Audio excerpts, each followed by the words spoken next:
Welcome back.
Yo, it's red carpet celebrity Caroline Quingiga.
Lero Lero.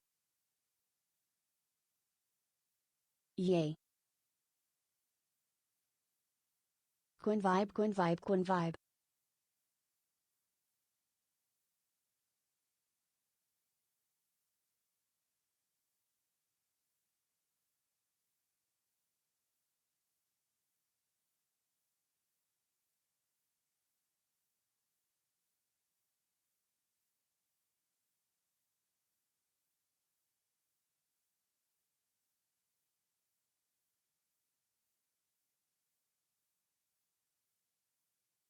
Hi.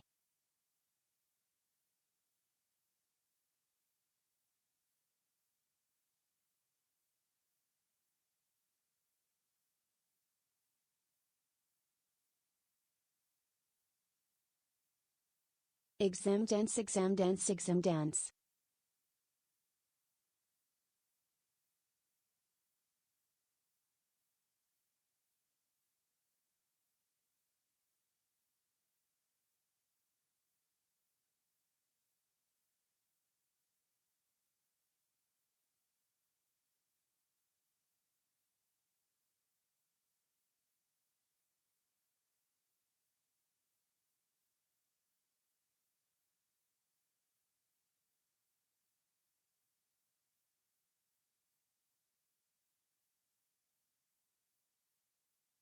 DA pit sweep incoming tonight. Glaro glaro.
Okie dokie. What's up, party people? What's up? How we doing? God, she's got away. Happy EMMYS Sunday.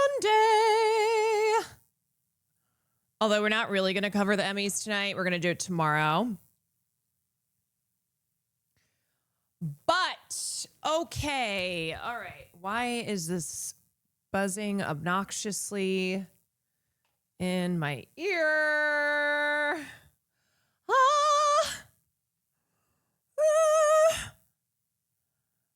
Come on, ma'am. Okay. Let me pause. He. Ha. Ha. Ha. Ha. Hello. Hello. Hello. Hello, everybody. Hello. Okay, let me just. Oh, God, that is so obnoxious. Oh, okay. All right. All right. All right. It's fine. It's fine. It's fine. It's fine. We'll just have to. I will just have to fix it. Another time. Everything's fine. I know. It's not a stream without me just being so annoyed. So annoyed with my audio. Aware But 3 years. anyway, all Aware right. 3 years. Okay. Dance. Crumpets, thank you for the 31 months. Vanilla Lesbians, thank you for the 10. Errol, on the musical. thank you for the 36 months. Gremlo, thank you for the 27 months. Pinkahan, thank you for the 4. Iman, thank you for the Prime. Other DW, thank you for the 26. Jen Devi, thank you for the 31. Angie's Version, thank you for the 9. Ellie, thank you for the Tier 1. Digital Deluxe, thank you for the 36. Elon, thank you for the 36. Julia, thank you for the 24. Dang Techno, thank you for the 15. Olivia, thank you for the 25. Legit Salvage, let me see if I can do the rest of this in one breath. Love. Legit Salvage, thank you for the 31. Can't Fight Crazy, thank you for the Prime. Maggie Pie, thank you for the 12. Okay. Well, think of a good name. Thank you for the 21. Dragon Army, thank you for the 28. All right. We got it. Okay, let me ask y'all a question. Can you not hear anything buzzing? You can't hear anything buzzing, right? It's just me. You can. Ah! Okay, I'm just gonna ask Nico. Quinn fart wave. You know what? Heart. It's too annoying. It's too annoying. I can't even hear. Okay, my phone does not work anymore. Okay.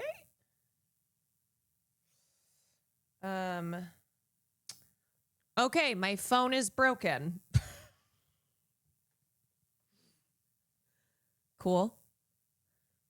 Yeah, when I'm talking, it buzz. My mic is. You guys, my phone is just completely broken. What is happening? What is going on? Paul, the IT guy. Thank you for the 5 gifted subs. Flunky, thank you for the 33 months. Elena, thank you for the 21 months. I know it buzzes when I speak and my phone doesn't work, so I can't even message Nico. Okay. He's going to think I had a stroke because I can only, for some reason, my phone is only texting every other letter.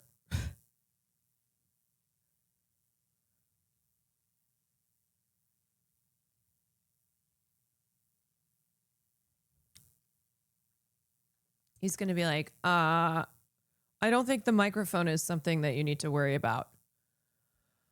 Okay. All right. Let me try one thing here.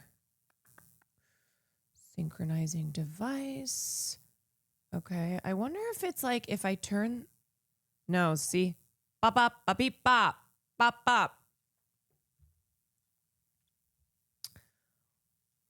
I usually don't like to touch anything though without first asking Nico because I will fuck it up. Okay, what if I added in, did you see Javier Bardem? I did. Yeah, we'll talk about that. Okay, this is, did you read my post in Mod Chat? I did not. I'm sorry. I'll have to go back and look at that.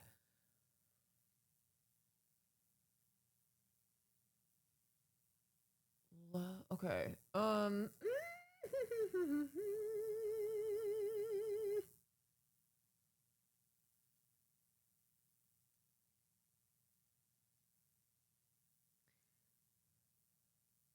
Okay. Hello. Okay, what if I turn that down? Does that change? No, that doesn't change shit. Okay. Hello. No.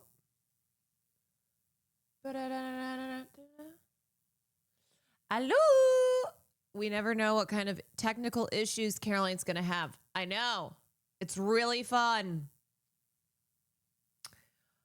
What if I... Okay.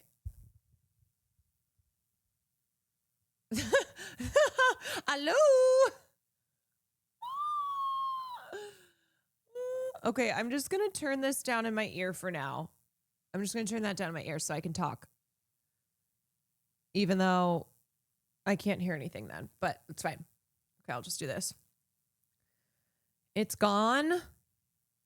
Well, okay, here's the issue.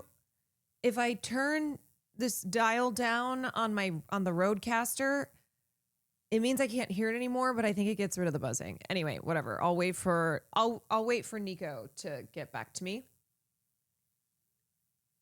No, it's still there. Okay, great. You know what? I'm just going to go kill myself.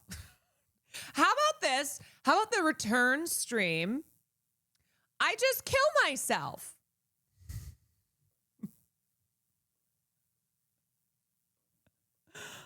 How about that? I don't hear it. Fui you. In a video game, obviously, whoever watches this, I'm joking.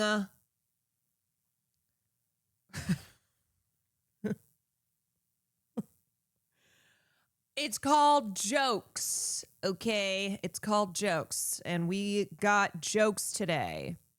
Yes, I have seen what Javier Bardem has said. I saw what Hannah Einbinder said. We will talk a little bit about the Emmys, but because of past events, when I cover award shows, I like to usually wait. Unaliving violates the terms of service. You guys, I know. You know what? If Twitch wants to fucking ban me for making a joke like that, go ahead. Go ahead. I don't care. I do not give a fuck.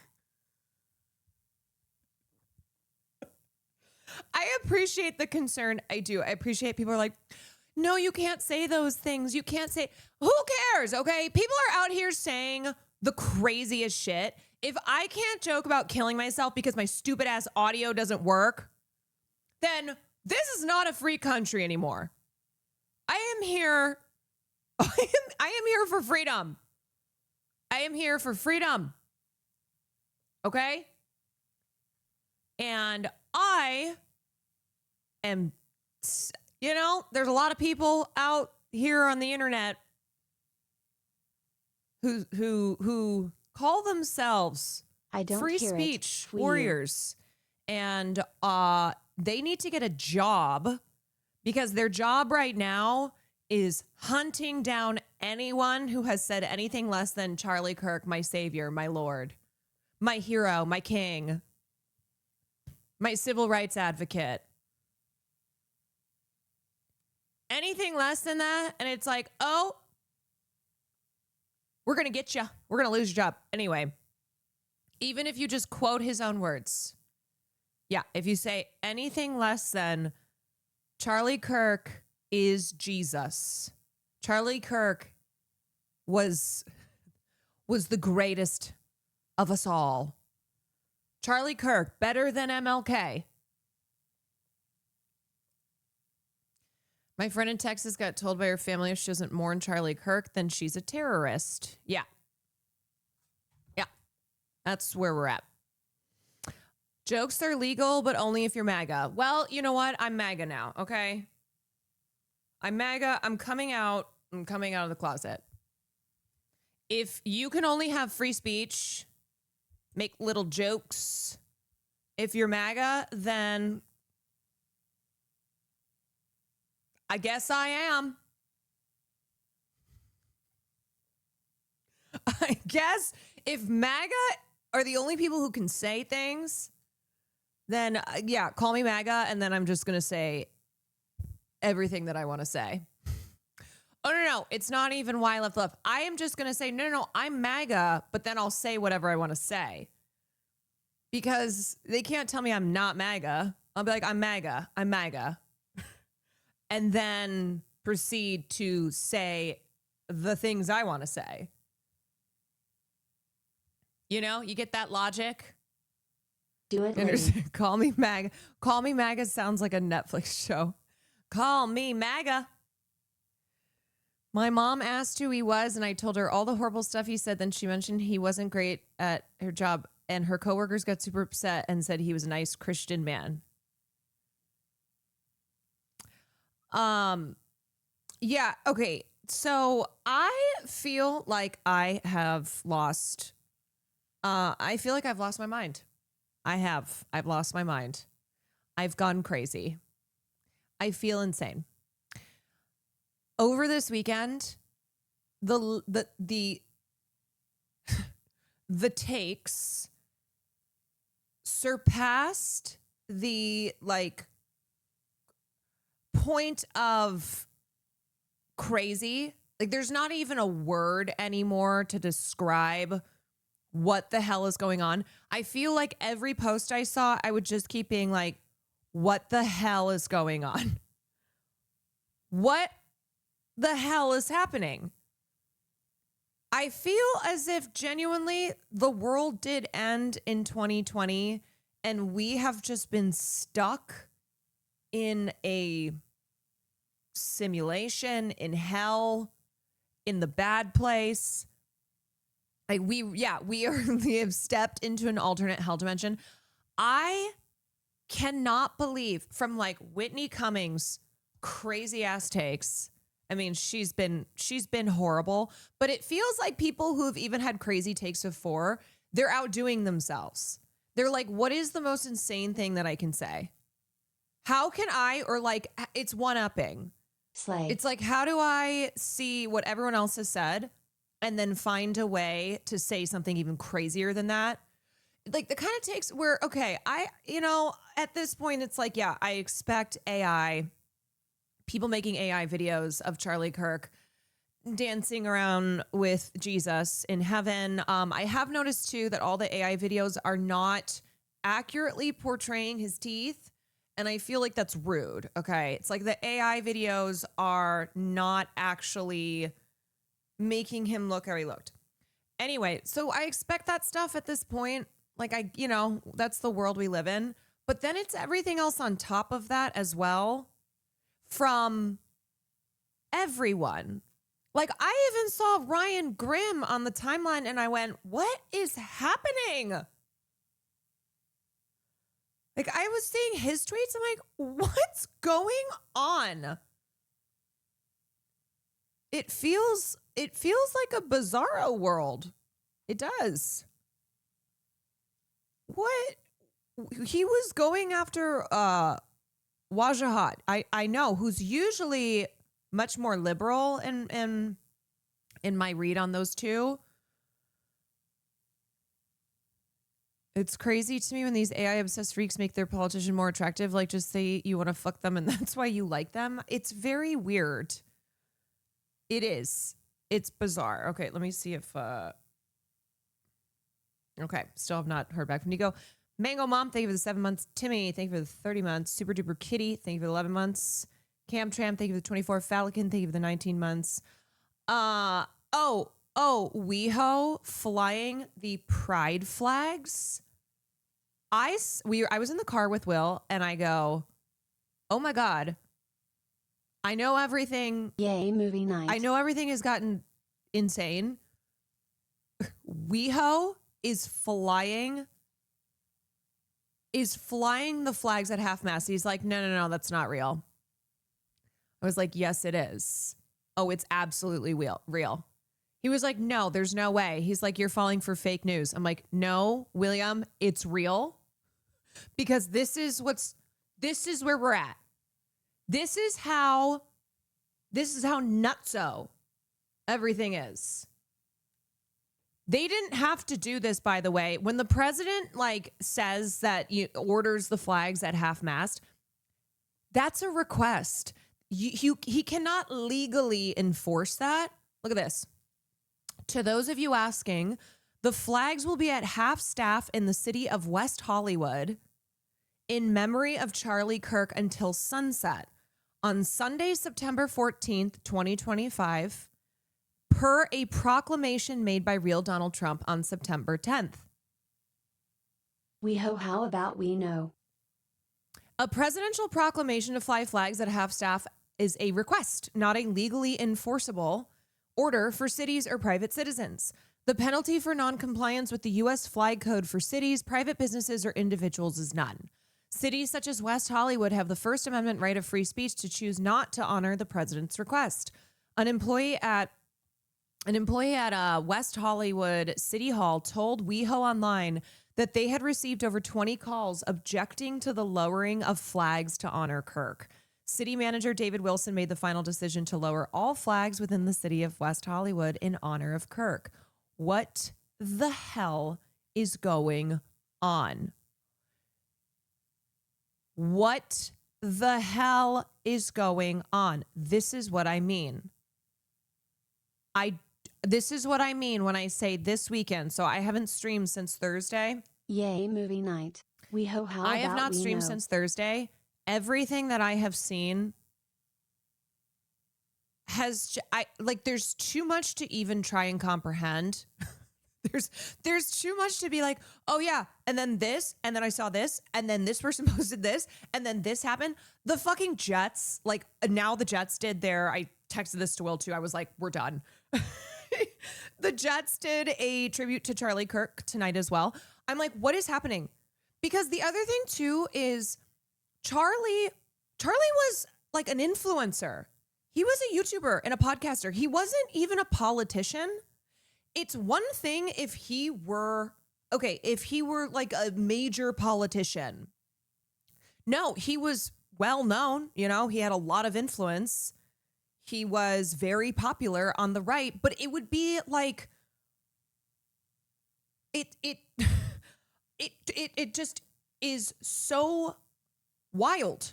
Not just his beliefs, okay? Not just like the fact that Charlie Kirk was a homophobe and a transphobe and made no attempts to not be that way, because that's like he embraced that, right? Like that was part of his platform. That was part of what he was spreading. And so West Hollywood lowering their flags is anyway. So it's not just his political beliefs. It's the fact too that he was not a major political figure as far as like being a politician or being or being like a revolutionary, you know? I know the right views him as their MLK. I do know. Suddenly everyone and their mother are posting about his death. And I'm just confused because it's like, were this many people fans of his when he was alive? Or is it because they see everybody else posting stuff and they're like, well, I guess I better get on board? Like, it's global. It's global. They had, you know, in the EU Parliament, they tried to do a moment of silence for him. I'm like, what's going on? To own the libs, but it seems to me a lot of people who it's like, do you know who Charlie Kirk was? I think there are fans, but also a lot of people don't know who he is, and he thinks that's what I think too. I think there's a lot of people who think he was just a young guy. Maybe they knew he was in like the content creator world, you know, podcast, YouTube, etc. Maybe they saw Jubilee screenshot, and I don't think they really know who he was. I know Ezra Klein wrote a very moving tribute. Anyway, it's just so, everything that's happening is so absurd. It's hard to even, it's just, it makes you feel crazy. People are talking about him because influencers are talking about him because they're alarmed. No. I know. I understand. Like, I am a political streamer. I'm good friends with the largest political leftist streamer. Like, the concerns are real. I get it. It was surreal seeing somebody who essentially was like in the same world as myself and friends of mine are. So I get it. I understand that it feels jarring, and like, you know, we condemn political violence all day long. Apparently, it doesn't matter for the free speech warriors, because even if you condemn political violence, if you stop short of saying that Charlie was literal Jesus, then they will come for you, and they will come for your jobs, and they will come for your families.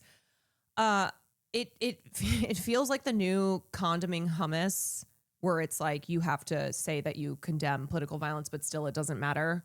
They're still like, violent left, even when you say like, I condemn violence always, right? Like, duh, hello.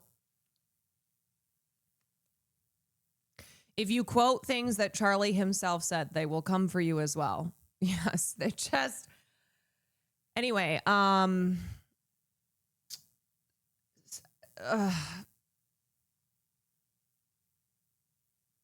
yeah, you must dance and cry tears. I told people he kept lists of black professors to harass, and the day he passed, multiple HBCUs had to lock down due to threats, and they didn't believe it. Yeah. Okay. So I'm going to talk more about this tomorrow when I stream, because today I'm just getting back from Murat's wedding. It was a lovely weekend, and it is Will's birthday as well.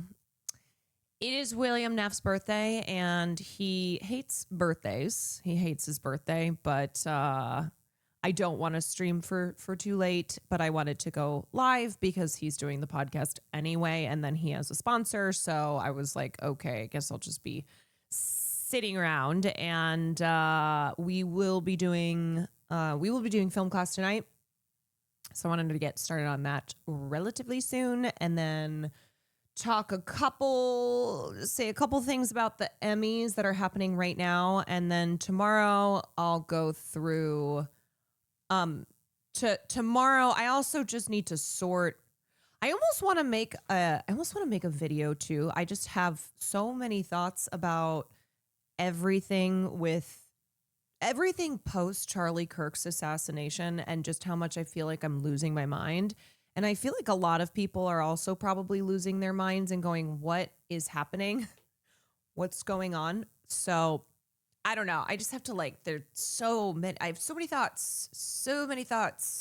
Welcome back. So tomorrow we can talk more. About it, and then I will go through the Emmys more in detail.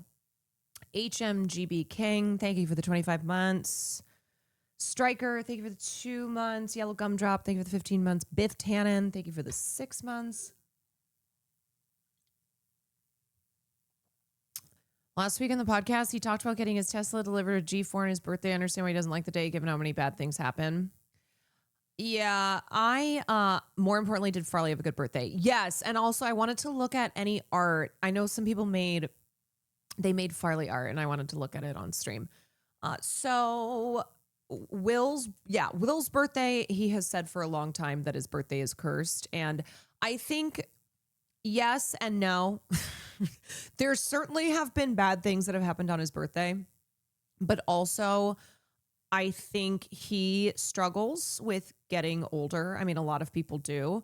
And so anything that would happen today that was not necessarily a great thing, he would be like, see, it's because of my birthday. And I'd go, well, no, it could be any other day. It's not like he almost using it as an excuse to be like, this is why I never celebrate my birthday. This is why my birthday is evil. I hate my birthday. Like any little thing that would happen today was further proof that his birthday is bad. Yeah, namely, I almost fell for a phishing thing. And I did not. That's the important point of the story here. It's the important point is that I almost did, but I didn't. And he was like using that as proof that his birthday is cursed. It's bad. We can't ever celebrate it. We can't ever mention it. And I said, well, to be fair, it's kind of something that this isn't just something that happened because it's your birthday. Unfortunately, I am a person who is always having to double and triple and quadruple check that something is not a phishing scam. And luckily I have people who are like really in the know on those kinds of things. Okay, wait. Nico responded, your XLR cable is too close to some electrical wire.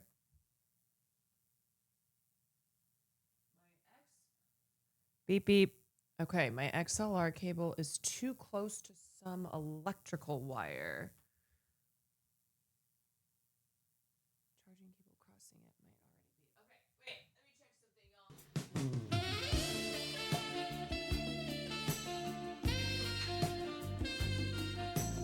Wow, Guapoco, thank you for the 5 gifted subs.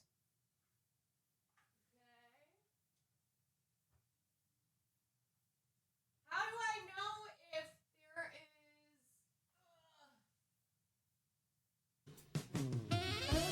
How do I know if there's... Thanks for the streams. Always a good Happy time 26 here. Quan Love Love hearing Quan your Dance. point of view and keeping me Thanks informed. for the streams. Quan Vibe, Always Quan a Love, good Quan time Slay. here. Love hearing Hello? your point of view and keeping me informed. Quan Vibe, Quan Love, Quan Slay. Wait. Is that better? Is that better? I think that's better, yeah? Ooh, yeah. I think that was it. Okay. Yeah, I don't hear the buzz like I was hearing. Okay, so that's what happened. It was a cable. Apparently that's a thing. Apparently that is a thing where if your cables cross, then I feel like there should be a saying on that. Like if your cables cross, what rhymes with cross? You know what I mean? Like something kind of pithy.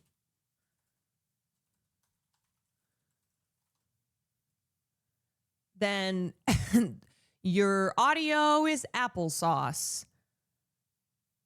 If your cables ain't straight, then audio perverts will hate.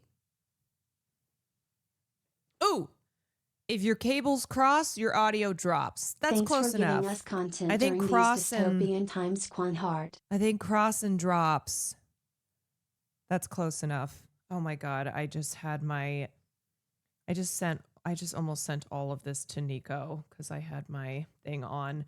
Anyway, okay, so what was I talking about?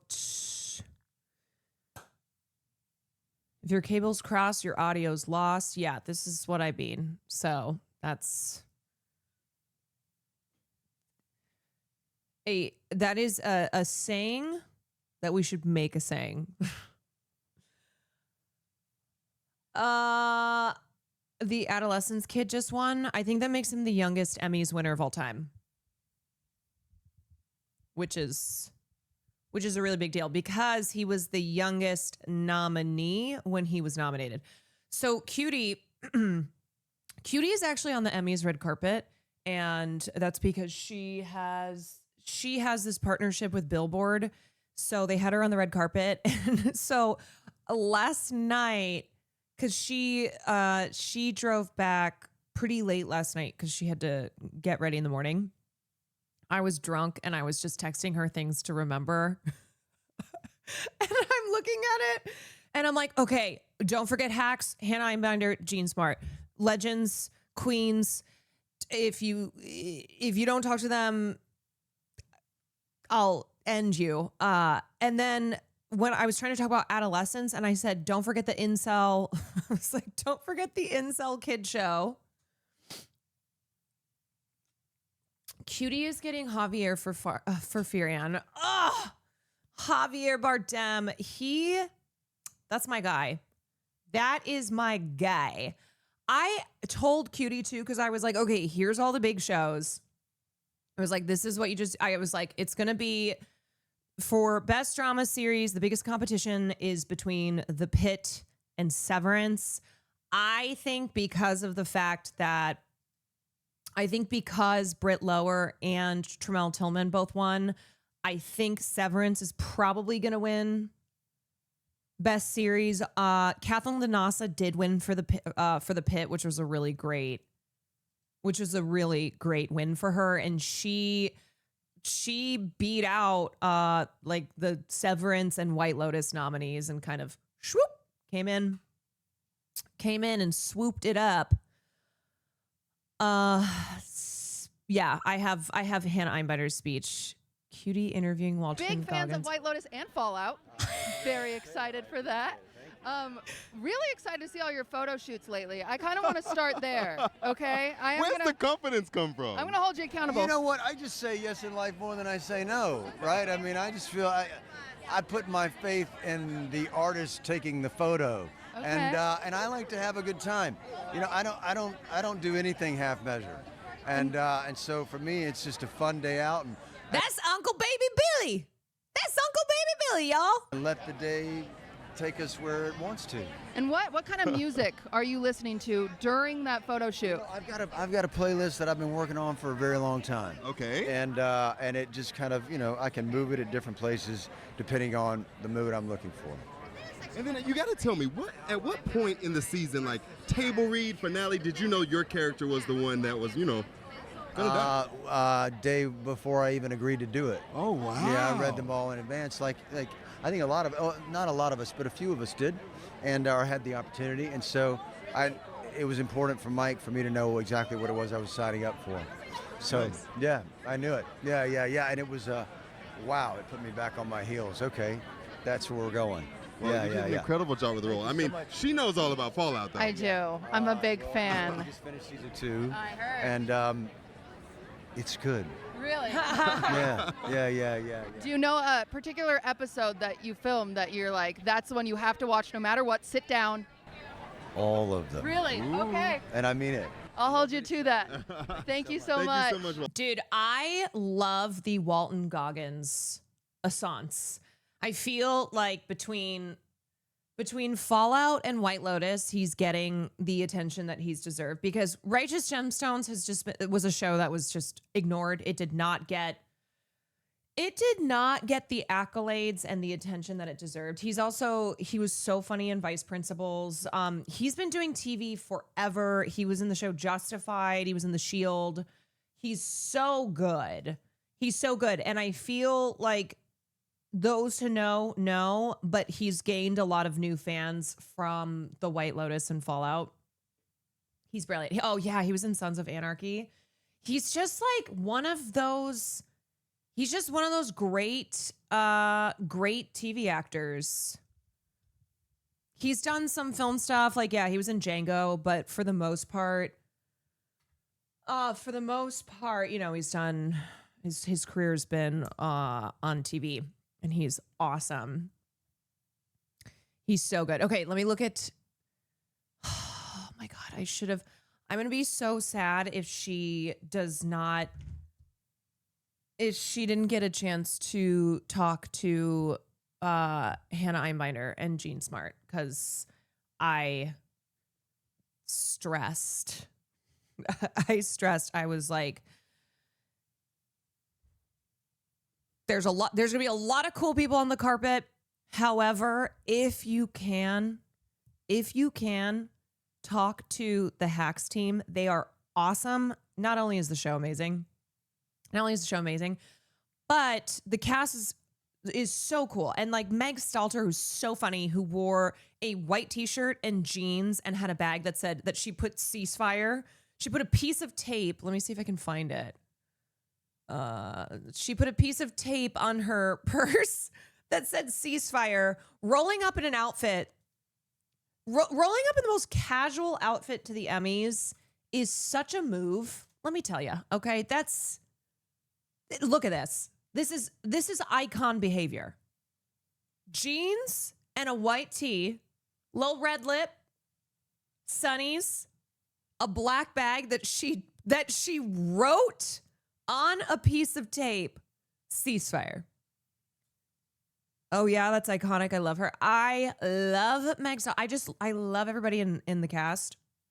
They are not only extremely talented people, but also I feel like are one of the few casts that are in the political mix. You know, when they would show up when we were on strike and the whole cast would go. Like they went as a team. And they didn't just go once and do photo ops. Like, they went over and over and over again because they are members of WGA and SAG-AFTRA. We're like, we're here to strike with everybody else. And then Hannah Einbinder obviously has been really vocal on so many issues. Palestine, ICE. She's rad. Jean is just a legend. I'm so glad for Jean Smart at this point in her career to only Permission keep to going hit the bong, up. Big C. I've been a fan of hers for a really, really long time.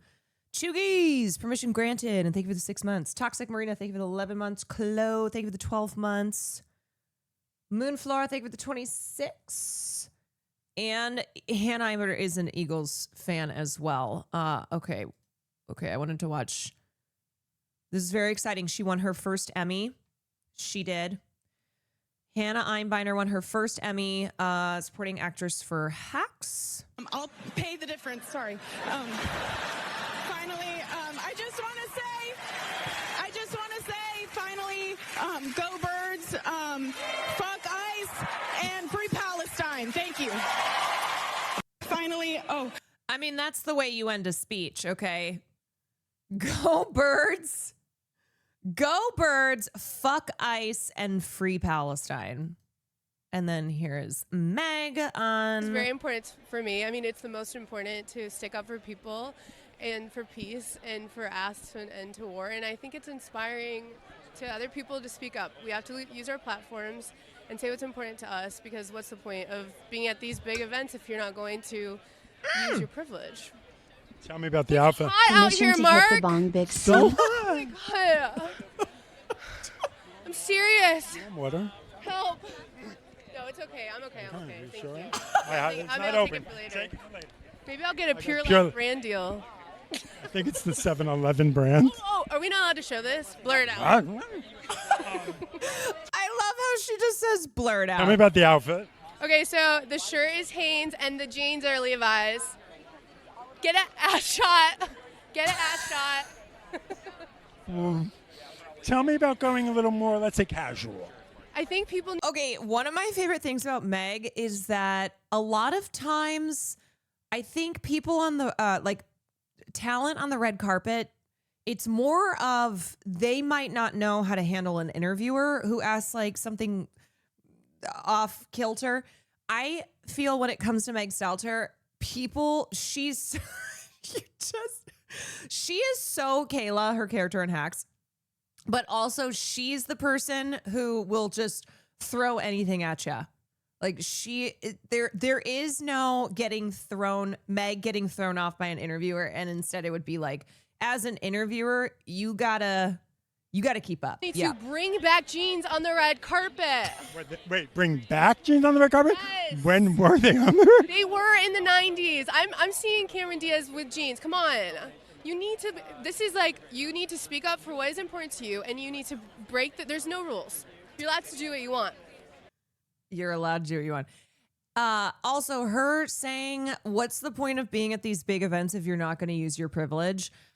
Yes. And I feel like most of the time the attitude is, oh, I'm at a big event, so I don't want to rock the boat at all.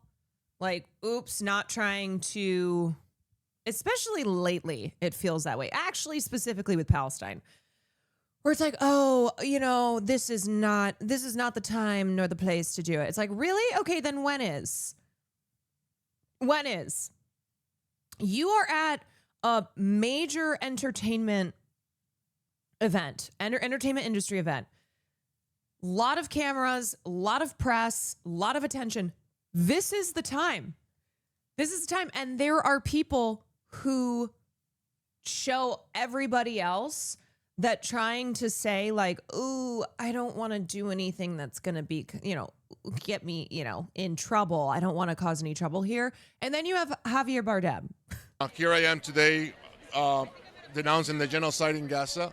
I'm talking about the IAGS, which is the International Association of Genocide Scholars, who study thoroughly genocide and has declared it is a genocide. And that's why we ask for a commercial and diplomatic blockade and also sanctions on Israel to stop the genocide, free Palestine. Here I am today denouncing the genocide in Gaza.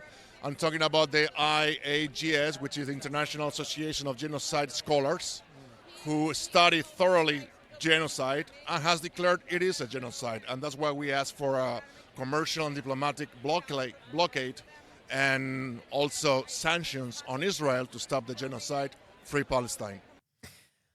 See, these are the moments that I'm like, oh, I'm dying to be on that carpet. I'm dying to be on that carpet because for the most part, kind of traditional mainstream entertainment outlets, their journalists are going to, like Javier and other celebrities, they are speaking their opinions, right? They're saying what they want to say. But entertainment reporters and those who are there to cover, they're not going to be the ones who will, they won't be the ones who will bring it up. Let me show you one of the best. I got to hunt deep for this because Lord knows I have bookmarked a lot in the last week, but let me find a really good example of oh my God, wait. I'm gonna be so pissed if I can't find this. Hold on.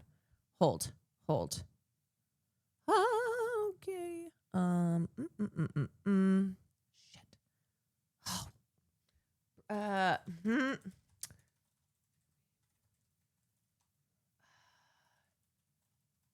This just happened recently.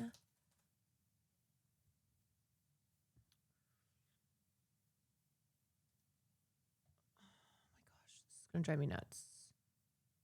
Did I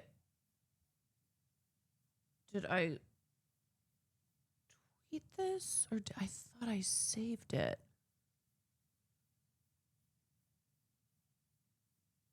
Ugh. Okay, hold on.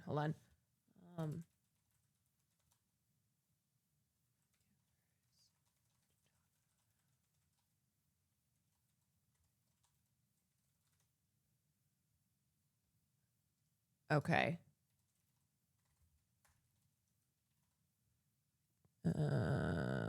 Okay. Yes. Here it is. This is so good. Okay. Hugh Bonneville is on the red carpet for the premiere of Downton Abbey, the grand finale. And watch what a fantastic job he does at turning the conversation where he wants it to go, because he's not being asked this question, but this is what he wants to talk about. You're right, after 6 seasons, 2 movies of the final chapter of Downton Abbey, and who better to speak to about that than Hugh Bonneville? He's been there from the very start. Hello, good evening. Before I talk about the fluff and loveliness of our wonderful film, what's about to happen in Gaza City is indefensible. She is shook. She's like, ah!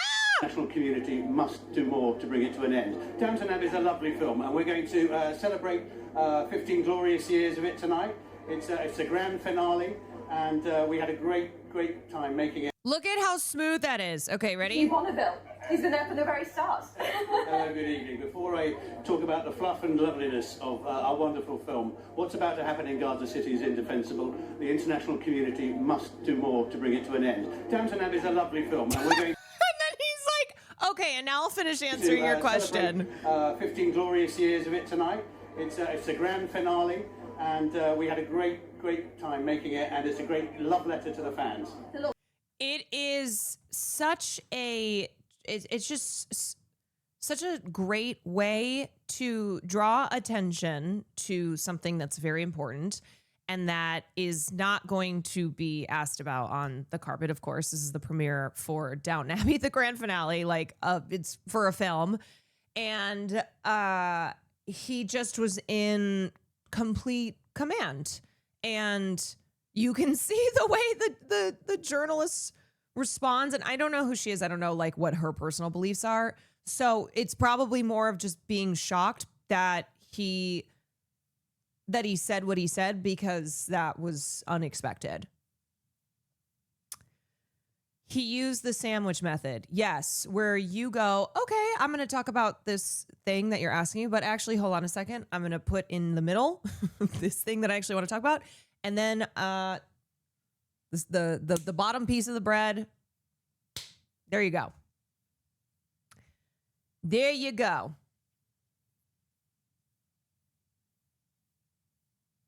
The timing and delivery was awesome. That is a stage actor. That is someone who has been trained on the stage. Just how smoothly and how in command of his whole answer that he gave there was. Yep. Okay. We watched Hannah Einbinder's little speech. We watched Meg Stelter, Javier Bardem. Other Emmy stuff. Let me see. Okay, so big W's of the evening. Adolescence, which was the show on Netflix about the young kid who is radicalized by hate online, and he goes down the incel path and murders one of his classmates. And it was a show that was shot all in it was 4 different episodes. Each episode was a single take. It's really intense. It's a British show. Owen Cooper, who plays the boy in the show, he was nominated for an Emmy, and that was his first Emmy nomination, and also he was the youngest Emmy nominee of The elder all gods will time. awaken soon and take over And the he world. won. Gwyn Fartwave. And I said, so after I reviewed Adolescence on stream and I was talking about him, I'm like, watch out for this kid. He's going to be a star. He is going to be a star. He was so good in that show. What a wild debut to have. And he just became the youngest Emmy winner for his role in the limited series. He's the youngest male actor to win an Emmy. So, how old is he? He's what? Owen Cooper age. He is 15. He was 14 when he filmed the show. So he is specifically the youngest male actor to win an Emmy. But yeah, he's going to have a huge, huge career. Other major wins, The Studio won Best Writing for a Comedy Series, and then Seth Rogen won as well, which was not surprising. So the biggest thing now is going to be drama series, whether it's going to be The Pitt or Severance. I think it's going to end up being Severance, just based on the fact that Britt Lower won and Tremel Tillman won. Also, Tremel Tillman is the first Black actor to win in his category, which is always wild. Like it's always wild to have award shows in the year of our Lord 2025 and still be having firsts. Yes, Tremel Tillman. Let me see if I can find his speech. Tremel. The elder gods will awaken soon and take over the world. Gwyn Fartwave. Yes, they are. Low Brian, thank you for the 15 months. Wide People Dini, thank you for the 34. Tremel Tillman wins Outstanding Supporting Actor in a Drama Series for Severance. And there we go. You remember what you want to remember. You make time for what you want to make time for. Do the work, show up. And most importantly, for the love of God, don't embarrass me in public. My first acting coach was tough, y'all. But all great mothers are.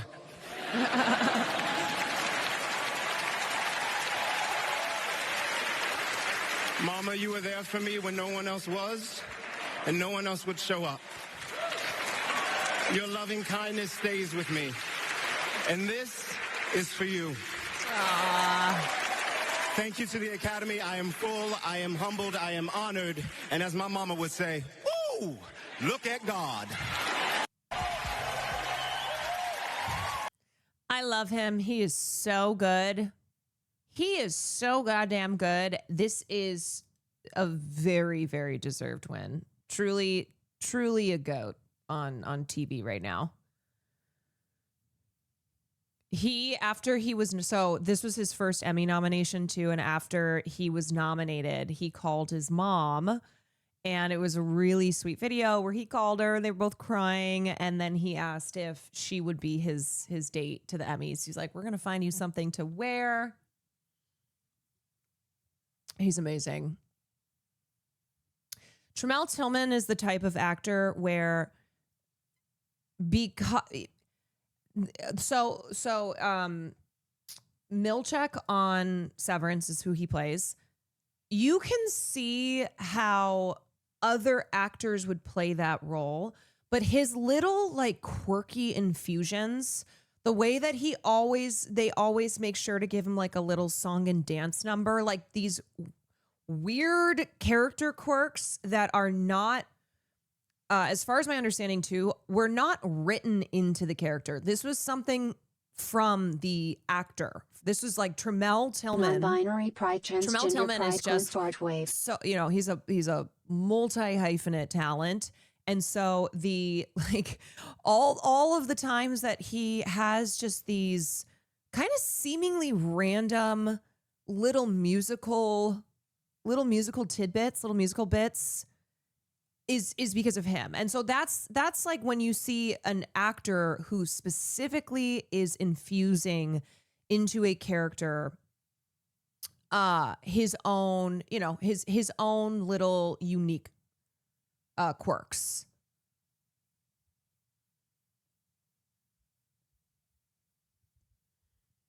Yeah, he only had a partial background on the character. Every choice he made was him. Yes. And it's just it's so wonderful watching him too. And he really made that character to stand out and made it so that he was neither a villain nor a hero. He was a very complex character, and one that like I would watch a whole spinoff show with him. Like I want a Milchek episode, at the very least. Ex Salem, thank you for the 9 months. Okay, other again, I'll go through more Emmys stuff tomorrow because I want to get going on film night soon. Nate Bargatze was the host. I haven't seen any of his hosting yet. The only thing that I thought was weird was like he kept emphasizing the shortness of speeches and then was like, I will make a donation to like a children's charity if nobody, like I know it's a gag. I don't know. I have not watched any of his moments yet from the show, so maybe it works, maybe it's funny. It kind of gives like the same energy though as like all the jokes about how long movies are, which just always seems to be a bit at award shows as well, where it's like, oh, okay, do we have anything else? He talked about it on Kimmel. It's not a gag. I don't know. Anyway, he also was like, I think I was reading something about how he was very much wanting to assure people that the show was not going to be political. Because Charlie Kirk is dead, and now we can't say anything that the right is going to take and run with it all the way to hell and back.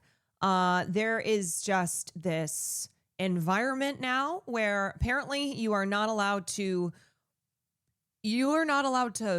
even quote somebody's own words. It is fake. You know the crazy thing too? The right reacts to everything in the exact same way. So there is no gauge for like how they actually, there's no like hierarchy of terrible things, because the way that they react to the M&M, green M&M being less sexy, to like Bud Light to what, to a film that has a gay kiss in it, to Charlie Kirk being assassinated, it is all it's all on the same line. Everything is nuclear holocaust level. Yeah. And can you imagine it's like, oh, somebody who is a prominent figure on your political side, it's the same outrage as a movie that has a gay couple in it, or like it's the same thing as a product that is displaying a trans flag, a beer, or Cracker Barrel changing their logo. It's so dramatic every single time, but it also, like, when you react to everything at the highest level, I'm sorry, what, Barrel? I'm sorry, what? When everything gets a reaction at like 100, it is so performative. And it means that there's no differentiation between like someone being shot and killed versus a logo being changed.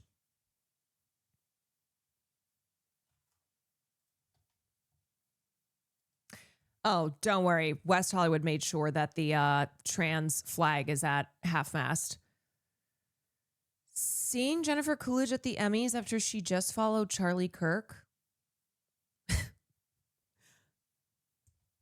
What? Okay, I'm gonna go benefit of the doubt. And Jennifer Coolidge was like, who's Charlie Kirk? I don't know who this guy is. What? Everybody's talking about him. And also, y'all, follow does not mean agree. This is an internet brain thing. Okay, this is an internet brain thing. Jennifer Coolidge does not know what the hell is going on the internet. No. I am, it is like safe to say I can give benefit of the doubt here. I don't think Jennifer Coolidge started following Charlie Kirk, if that is true,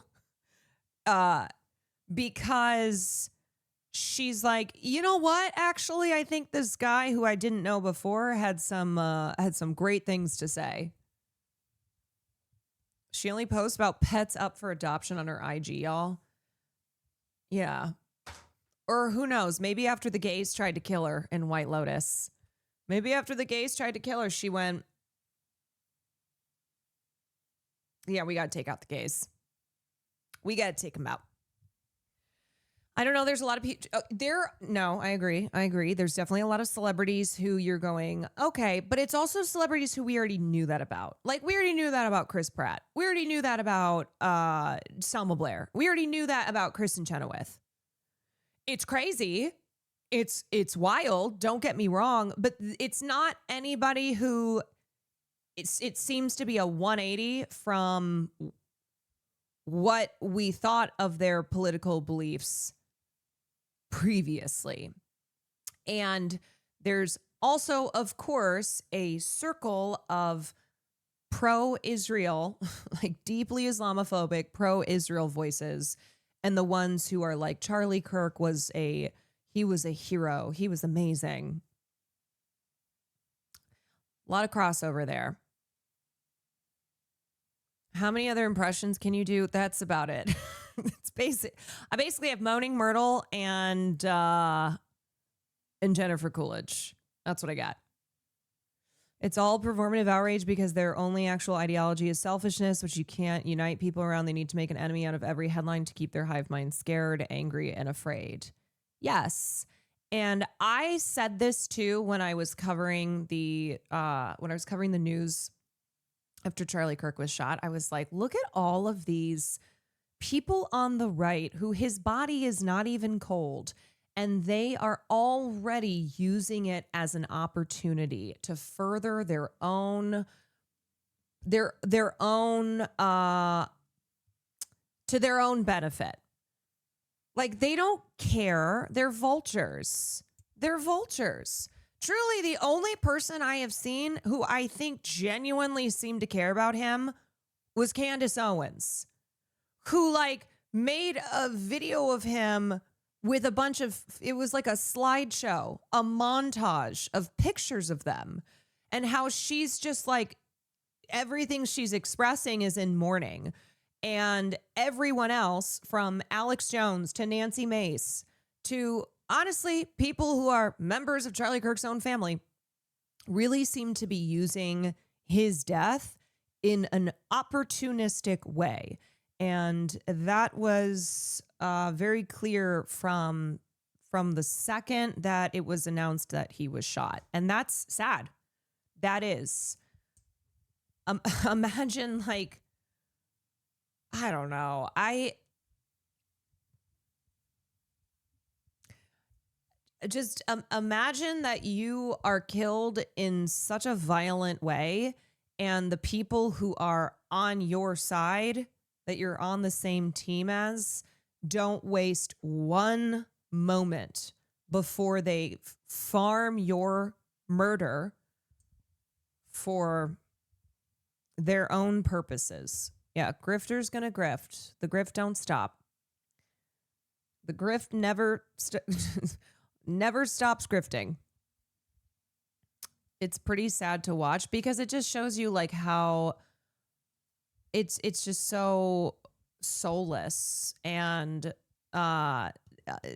lacking any real substance whatsoever.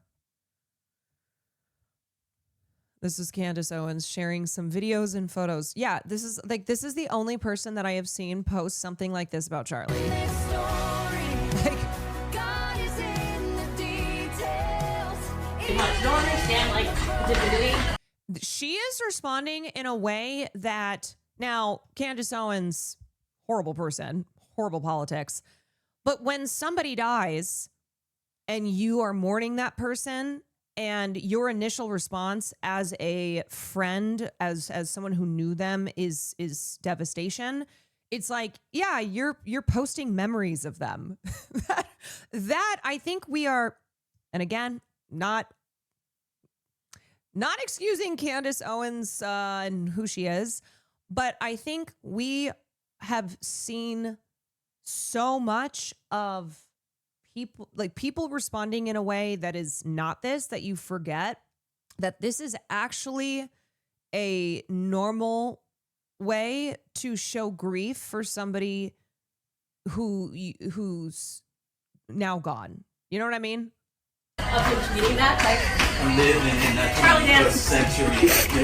And I'm sure the call to action will arrive. I'm sure. I'm not like, oh, I think Candace Owens is is like a genuine human being, is a genuinely kind human. No. But the way that she has, compared to everyone else, been posting about him feels like much more of a normal response to when you've just lost somebody that you care about.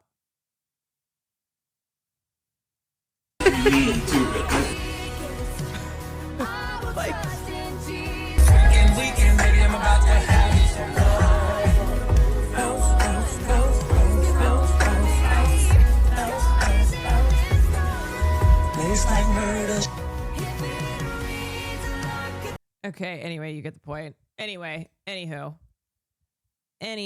okay.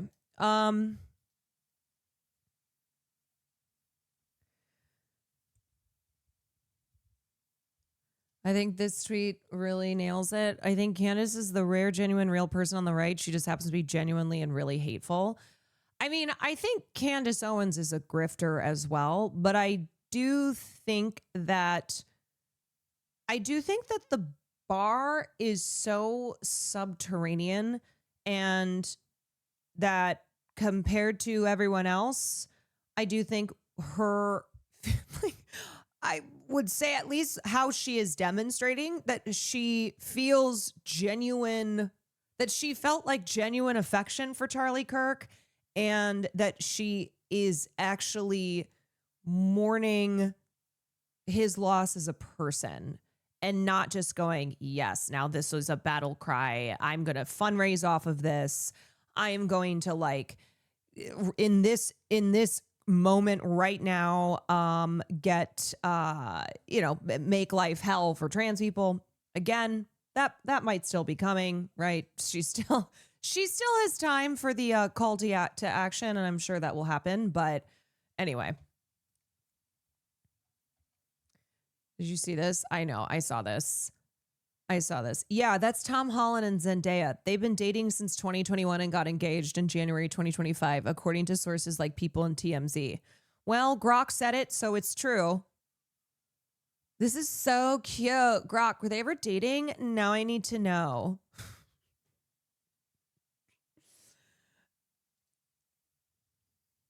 Grok said it, so it's true. That is Tom Holland and Zendaya. Yep. Cute couple. White person plus POC equals Tom Holland, Zendaya. According to Grok, yes.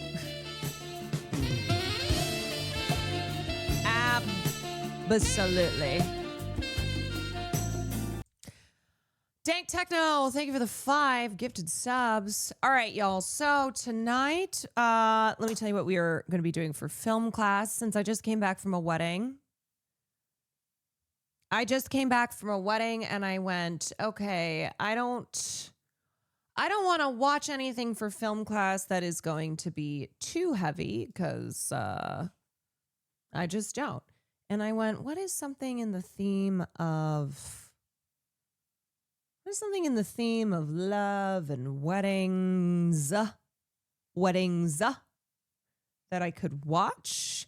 And I found, I think, the perfect film for tonight. It is a film from 1994, and when it came out,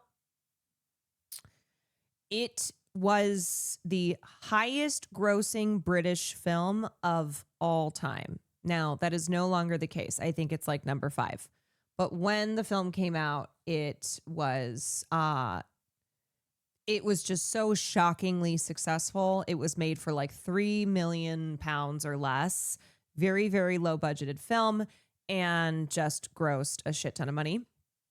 And it's actually, this kind of relates to when we watched A Fish Called Wanda, because when I was talking about that film, and I said, A Fish Called Wanda was so successful with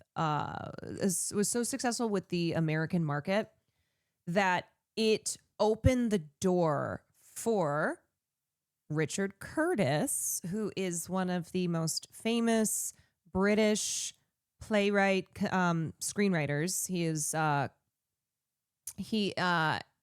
is in the world of comedy and rom-com specifically. And Richard Curtis, because Charles Crichton's A Fish Called Wanda was so successful, it showed that there was an appetite for British comedy films, that Americans were down to watch these kind of films. And so the film that we are watching is 4 Weddings and a Funeral. Yes. So that's why when I said weddings, plural, 4 Weddings and a Funeral, starring Hugh Grant and Andie MacDowell. And Hugh Grant was at a point in his career that he thought his career was over because he just wasn't booking work. He was 34 years old at the time. Replay, rewind. Thank you for the 3 months. Red Viper, thank you for the 9 months.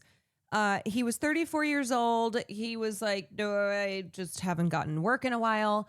And this is how that used to work back in the day. But the script for 4 Weddings and a Funeral, he opened up his mailbox one day and the script was there, because that's how it used to work. They used to send scripts via mail. And he read it and he was like, this must be a mistake. He said to his agent, he's like, this must be a mistake because this is a really good script. Hold on a second. This is a really good script. Why was this sent to me? And his agent was like, Richard Curtis, who wrote the script, wanted you to wanted it to be sent to you. And so he auditioned for the role and he ended up booking it. And then Andy McDowell, who was I think she was in London at the time, and they were doing press for Groundhog's Day. And Andy McDowell ended up, it was Jean Triplehorn they had initially wanted for the role that then Andy McDowell went on to play. It was like 6 different actresses by the time. Marissa Tomei also, I think she would have been perfect in this role. I actually think Marissa Tomei would have been better. But Marissa Tomei was also who Richard Curtis wanted, and she said no because she was like dealing with some family stuff. So Andy McDowell took a massive pay cut because the budget for the film was so low. She took like a 75% cut to what her rate normally would have been. But she had a back end deal, and the film was so successful that she ended up making a couple million on it. But yeah, so that is how Hugh Grant and Andy McDowell ended up in the film. And they shot the movie in like less than a month. Just a small budget. And it was very successful. And it was the first of Richard Curtis's... It was the first of Richard Curtis and Hugh Grant's partnership because, of course, then they went on to do Notting Hill. What was the other one I'm forgetting about? Bridget Jones' Diary. So they did Love Actually. They did a couple of big British rom-coms together, but this is the first one. 4 Weddings and a Funeral. Bill Murray never had an agent. That's very Bill Murray. 90s Hugh Grant was peak. 90s Hugh Grant was peak. And this film is what kind of re-kicked off his career and led to the Hugh Grantessence of the 90s. So when you think of all like the really popular rom-coms that Hugh Grant did in the 90s, it all started with 4 Weddings and a Funeral. My favorite Hugh Grant fact is that his full name is Hugh John Mungo Grant, and that he is older than the word humongous. That is quite a fact. Bill Murray did famously do... Wait, what? Bill Murray did... Okay, famously do the Garfield movie because he thought it was Ethan Cohen and not Eaton Cohen. Yeah, that sounds like a very Bill Murray thing as well. I liked him until he cheated on Elizabeth Hurley. Well, that's how Hollywood goes. You would be hard pressed to throw a stone in Hollywood and not hit an affair. Basically, it's like a lot of famous actors, whether they were married, or just in very public relationships. Lot of affairs throughout the history of Hollywood. Whatever happened to Elizabeth Hurley? She married Billy Ray Cyrus. That's or not married, but is like dating him. So that's what happened to Elizabeth Hurley. Is that she's in a relationship with Miley's dad. I mean, look, Elizabeth Hurley is 60. She was in her heyday. She was very famous. She was a model and an actress, but most celebrities will age out. And especially with women, unless you are like Helen Mirren or Dame Maggie Smith, rest in peace, or Meryl Streep or Viola Davis or Angela Bassett. Like there are just Tilda Swinton. Most women, like Elizabeth Hurley have their heyday. They have their era when they are that bitch. And then they turn a certain age and that's it. And that's why Demi Moore, her comeback in The Substance was such a big deal. And why that was such a big part of her. That was such a big part of like her whole award season narrative was Demi Moore, unlike most actresses of her age and kind of her type, where she was, she was frequently in roles where she was like played a very sexy woman, and a lot of her career was just objectified and not taken seriously as an actress, and not told she would only do popcorn films and that she would never do any serious type of acting. And then she was able to do this role at the age that she's at, arguably one of, if not the best role that she's ever had. Like, actresses typically don't get to play the midlife 50 to 70-year-old roles. They have 10 years of being known. It declines. Then you see them again when they're randomly playing the grandma on some movie or show. Yeah. Or when they pop up in TMZ's article about how they're dating Billy Ray Cyrus. Yeah, that's how it goes. Bedazzled for film night when? Oh, Bedazzled. Oh, Bedazzled. Okay, let me just check in on the Emmys one more time and see if there's any other major updates.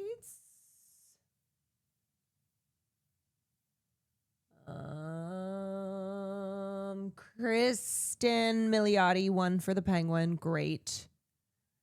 She is so good. She deserved that. Last week tonight with Joan Oliver, won for variety series for 8 years in a row. Kind of unstoppable in that category.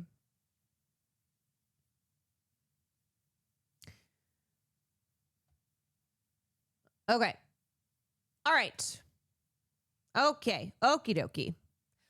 Okie dokie, everybody. As I said before, I am not going to do a too late stream because it's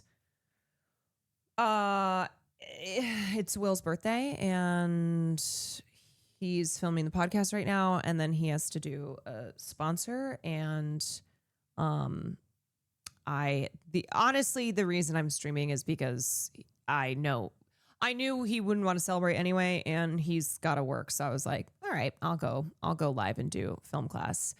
And I guess I didn't really talk about this weekend, but it was really fun, and it was beautiful watching Murat get married and being there with everyone. And it was what else can I say? Weddings are they can be really lovely. They can be so lovely, because even if you are like an old curmudgeon when it comes to things like weddings and marriage, watching two people read their vows to each other and celebrate in a way that they want to. Because sometimes you go to weddings and it's very clear that the wedding is not how the couple actually wanted to have their wedding, but how their parents or other influences on them wanted to have their wedding. And Murat and his new wife, they very much so did the wedding that they wanted to do. And so, yeah, that was lovely. How was the cake? The cake, I mean, Cutie's so good. She's so talented. I did help. I will say I did help. I was floral support. So she got there, had to set up the cake, and then we spent like 45 minutes. We spent like maybe even longer than that doing the florals for the cake. And I told her, I was like, if you ever decide to stop content career and you want to go back into baking full time, I will be your assistant, because it was like exciting kind of putting the florals together, and we were looking at an inspo photo on Pinterest, and then I would like hand her one and she'd be like, ooh, that's good. That's great. How was Hassan's speech? Hassan's speech was like every speech he gives where he very clearly did not prepare. He very clearly had not spent 2 seconds preparing a speech at all. It was a completely off the cuff, classic Hassan speech. Your makeup looked gorgeous. I've seen your Insta story. Thank you. Yeah, it was a very Hassan speech where you absolutely knew he did not plan anything that he said. Repeating yourself, holy fuck. Go fuck yourself. How about that? Have you ever thought of that? Huh? Let me repeat that. Go fuck yourself. Holy fuck. Why don't you go fuck yourself? Why don't you go fuck yourself? Why don't you go fuck yourself? How about that? Oh, look at me. I'm you going to fuck myself. What is happening? Wait, what's going on? I have to watch that again. I'm sorry. Stop repeating yourself. Holy fuck. Go fuck yourself. How about that? Have you ever thought of that? Huh? Let me repeat that. Go fuck yourself. Holy fuck. Why don't you go fuck yourself? Why don't you go fuck yourself? Why don't you go fuck yourself? How about that? Oh, look at me. I'm you going to fuck myself. Oh, look at me. Oh. Wait. Okay, I need context. What is the context? A chatter said he was repeating himself. What happened?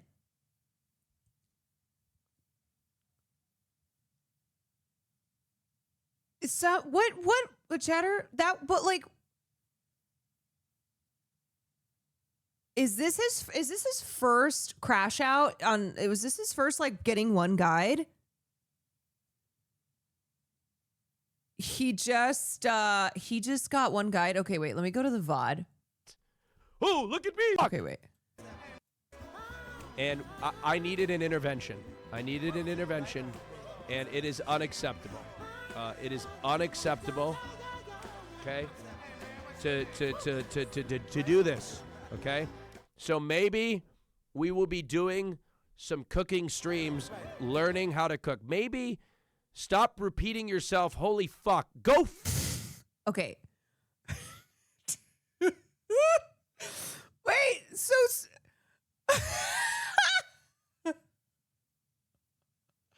Okay, so that was it. Okay, and then he... Okay, wait. And then he... Here I go to go fuck myself.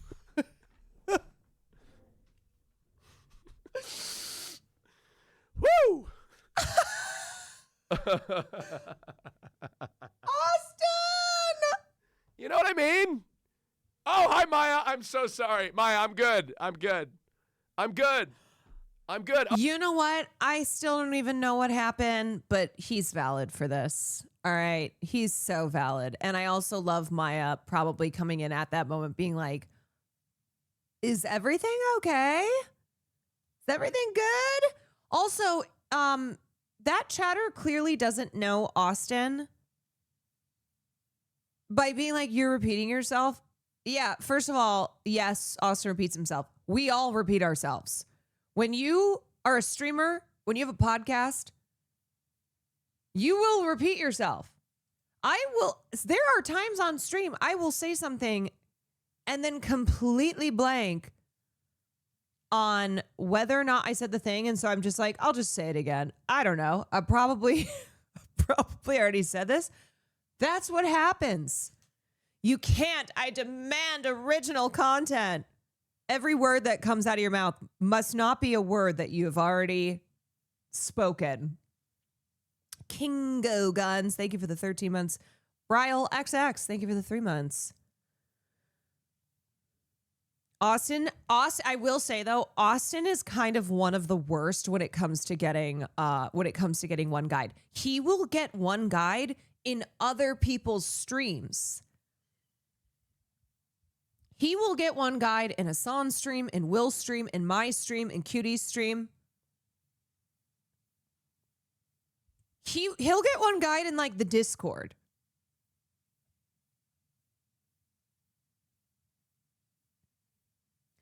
We found Asian Will Neff. You did this wrong!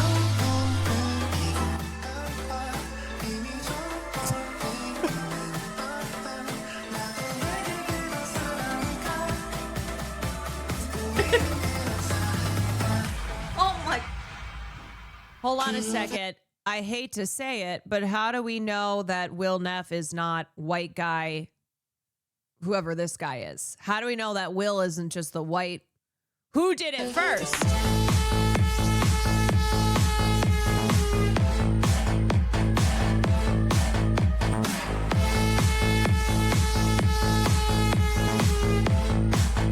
Okay, I have to say, I don't know who this streamer is. I don't know who he is. She is working this in a way that I need to take notes from.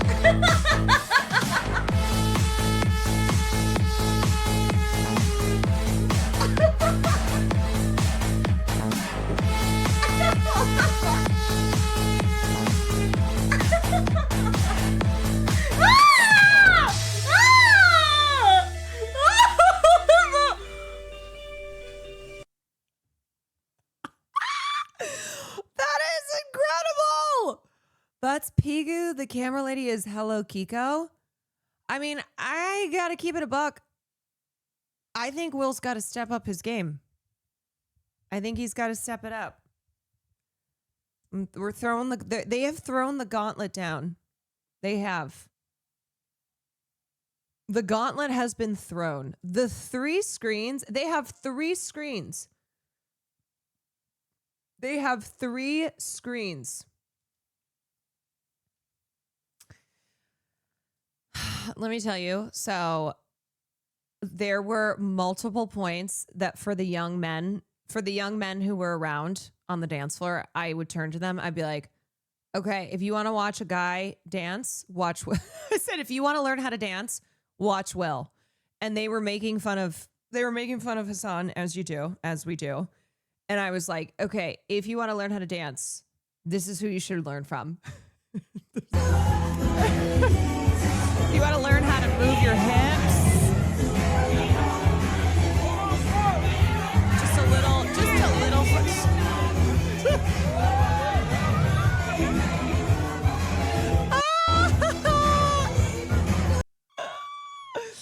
Also, it was funny because so I was going through my photos and I had taken a cute picture of them, so I went to post that.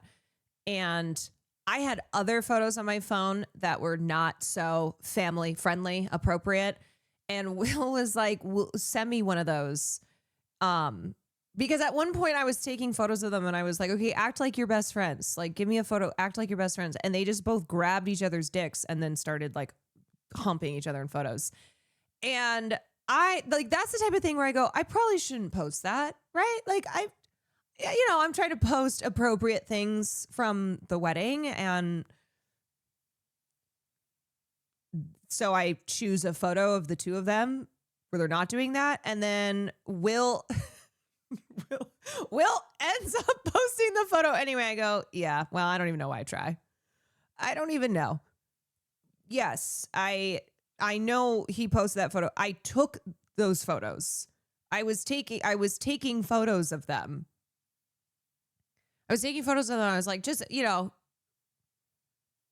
give me a best friends pic. And then that was what, as Cutie was just working so hard on the finishing touches on the cake. Yeah.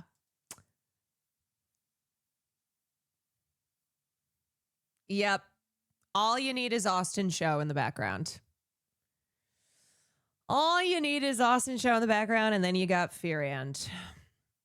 Are we still doing film night? Just checking so I can make sure I'm here for it. Yeah, film night is going to start in 2 minutes. 2 minutes. Denny, thank you for the 6 months. Did you guys do any Turkish dances at the wedding? We did not. I did spend about an hour, though, working on the cake with Cutie, so I don't know if I missed something. But as far as I know, it was non-Turkish dances on the dance floor. I once teased Austin in Hoscord by telling him he was too old for Timothy Chalamet. Then he called me a slur against straight people. He's very easy to one guy. Yes, he is. Not even in his own Discord. Not even in his own Discord, and he'll get one guide. Okay. Any other little tidbits from the wedding? Kaya was so cute. She had a floral crown on, and she and Fiona they both walked down the aisle. Because they were the two little ones were doing the flowers and whatnot, but Fiona and Kaya both went down the aisle. It was really sweet. How was the cake? She made 3 different flavors. It was so they requested pumpkin, banana, and I can't remember the last one was, but it was incredible. It's crazy how talented she is. Just like how many things she can do. Oh, chocolate. Yes. German chocolate.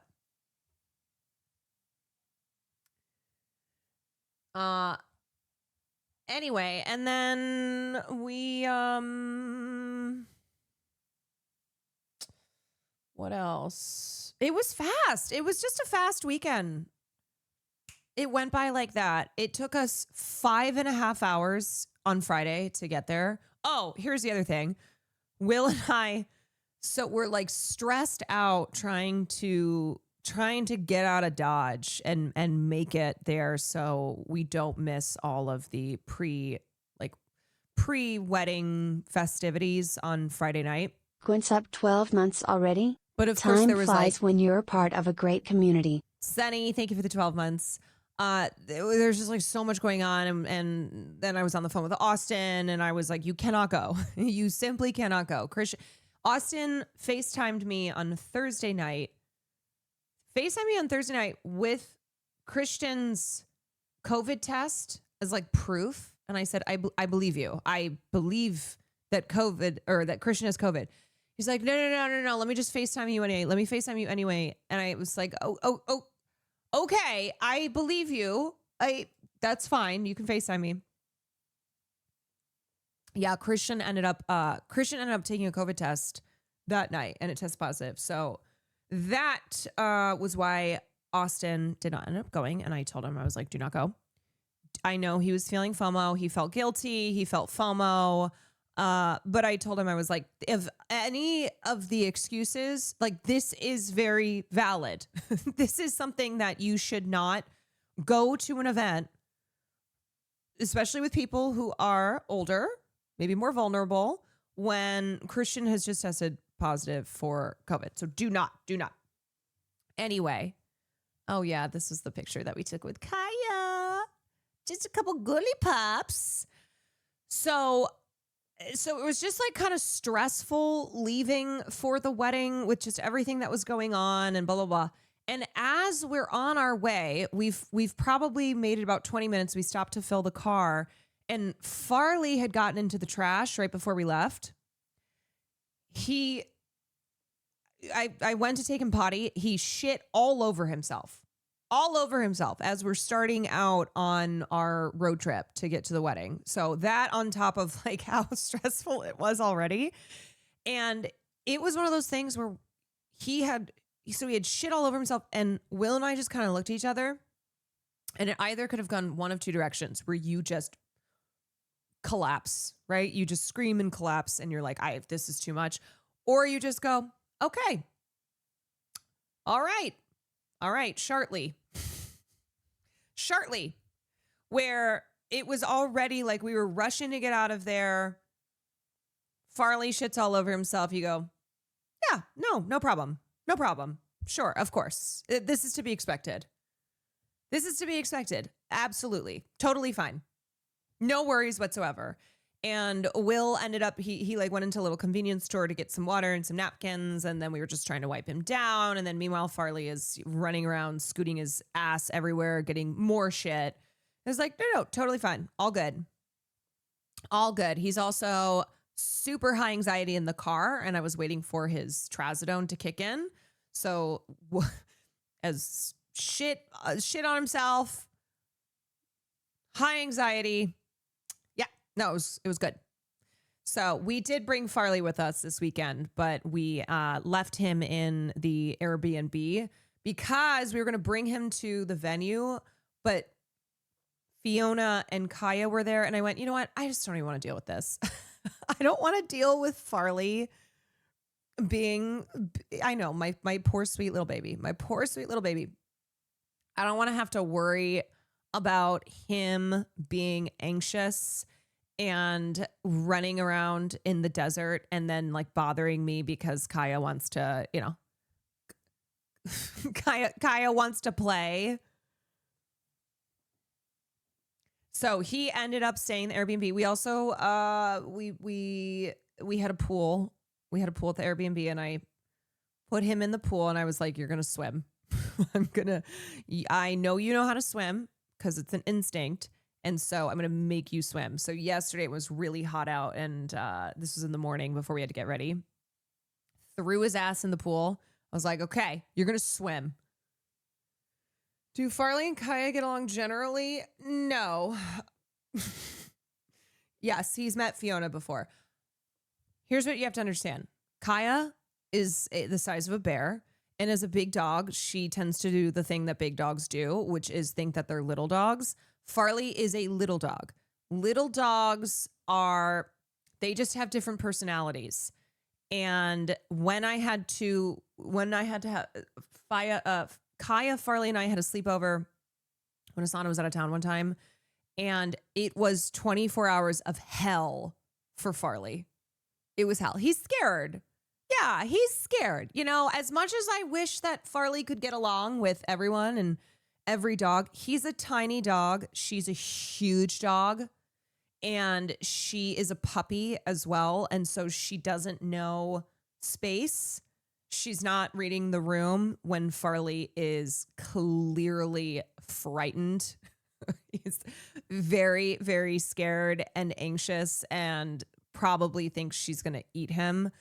And she is, yeah, she's a big girl who has a lot of energy and doesn't know she's a big girl. And, you know, it's too much girl for little old fart.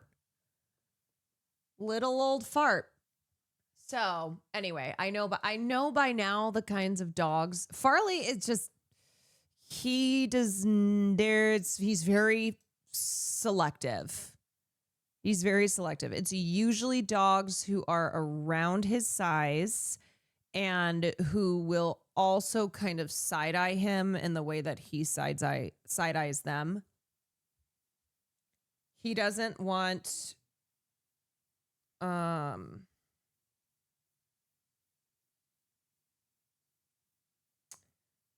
he does not want anyone whose energy is going to be too much for him. It seemed today. Does he like Swift? He gets along with Swift because Swift leaves him alone. Mika, Swift. I'm trying to think other streamer dogs that he's met. Basically, if dogs will just do their own thing, if he wants to approach on his terms, he does not like dogs who he feels are overbearing. Yeah. So when dogs will just not express interest in him and kind of do their own thing, then he's chill. He's good with it. He does kind of have some cat vibes sometimes. Yeah, he and Mika get along because Mika is also very scared. Mika's a very scared dog, and so Mika does Mika's thing, and that's good for Farley.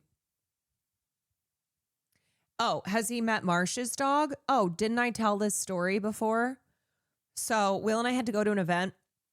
We were dropping Farley off at Marsh's because he was just going to watch him while we were there. And I was waiting in the car because Will went in. He brings Farley. I'm waiting in the car. Suddenly I see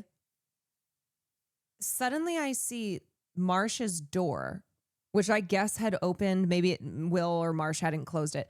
I see this white bullet shoot through it and take off down the sidewalk. And it takes me a couple seconds to realize that that's Farley.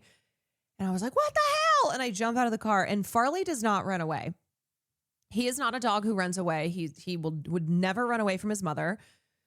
That's why I also was like, that can't possibly be him. So I get out of the car. I'm like, Farley! And he sees me and he just starts sprinting towards me. I'm like, what the hell? And apparently what happened was when Will walked into Marsh's with Farley, and Marsh was like, oh, come upstairs so the dogs can meet.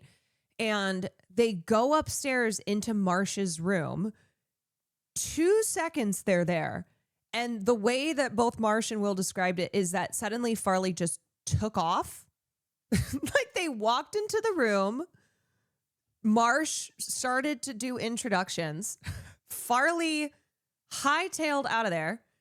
And they did not realize, but he sprinted down the stairs, out the door, and down the sidewalk. They just went, where the hell did Farley go? So that I scooped him up and I came in the house. I'm like, what the hell's going on? What's happening? Yeah, bro said, fuck that shit. His fight or flight kicked in. He did. And I asked Will, I was like, did they even get a chance to sniff each other? Like, did he even say hi? What happened? Oh, little man, I'm talking about you. You know I'm talking about you. Speak of the devil. Do you remember when you took off? When you were going to meet Gunner and you just went, I don't think so. And you sprinted out of there and you sprinted down the sidewalk and you scared the hell out of mommy. It's the little sharter. It's little Shartley. Remember when you got poo-poo all over yourself? Yeah? We had to clean it out of your butt. Remember that was really embarrassing? It was embarrassing and a lot of poop. And a lot of poop on yourself. It's okay. It's okay. It happens. Who has not shit all over themselves, right? Who has not shit all over themselves? We've all done it. We've all had to go poo-poo.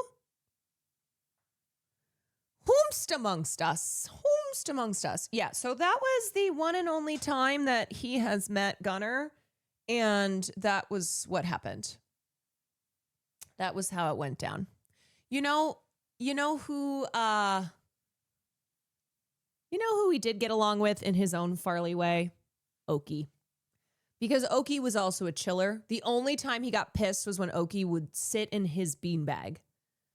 We have this massive beanbag, and he loves to sit right in the middle of it. It looks really funny because the beanbag's huge and he's so little. And Okie loved that beanbag. She did. And every time she came over, I was like, you're going to let Okie go into the beanbag. Okay, she's our guest. Okie was Sam's dog who passed recently. And yeah, I think in his own way, he got along with Okie.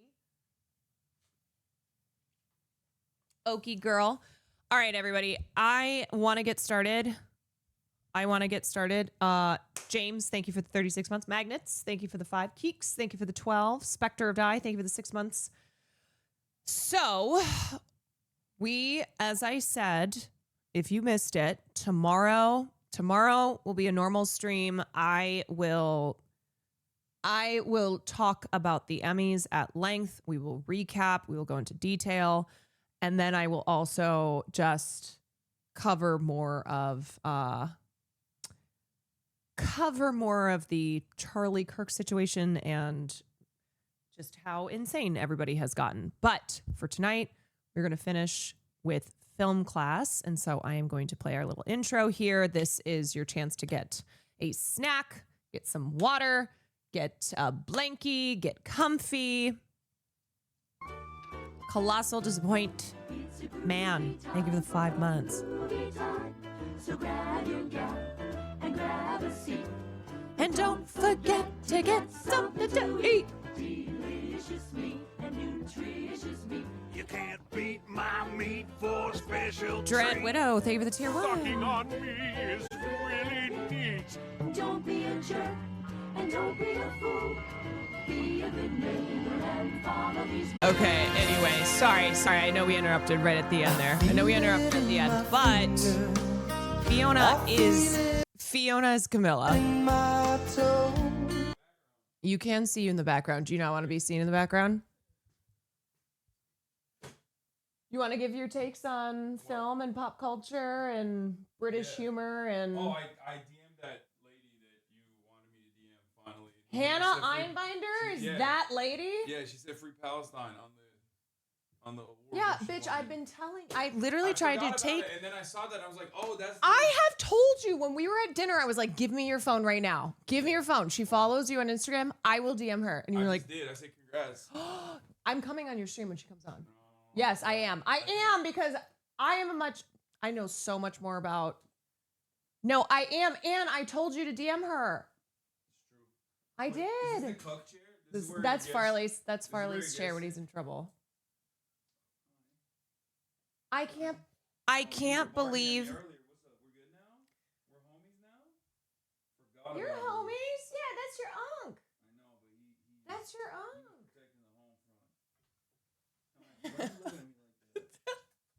That's unk. I can't believe you finally DM'd Hannah because she just won her first Emmy. She got up on stage. She said, "Go Birds, fuck ICE, free Palestine." I told you she was cool. I was like, before the Emmy, sorry.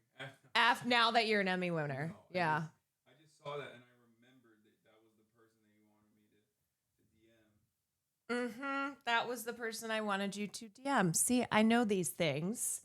I know who's cool in Hollywood. I know what's going on. Did he DM Javier Bardem? Yeah. No. I have not. But you know what? I'm gonna do it. I'm gonna be like, listen, love your work. Also, he doesn't. Yeah, he doesn't really strike me as a. He follows you. Okay, I was about to actually start throwing things. He does this all the time. We're all mention someone. Okay, someone who I'm like a fan of their work, but also, have great politics. And he'll check Instagram and be like, oh yeah, that person follows me. Will you check and see, does Jane Schoenbrunn follow you? Jane. Javier follows 59 people. He only follows 59 people. But it's all like PalFest. He follows Greenpeace. He follows Doctors Without Borders. He follows, I think he follows a Spanish journalist that follows me.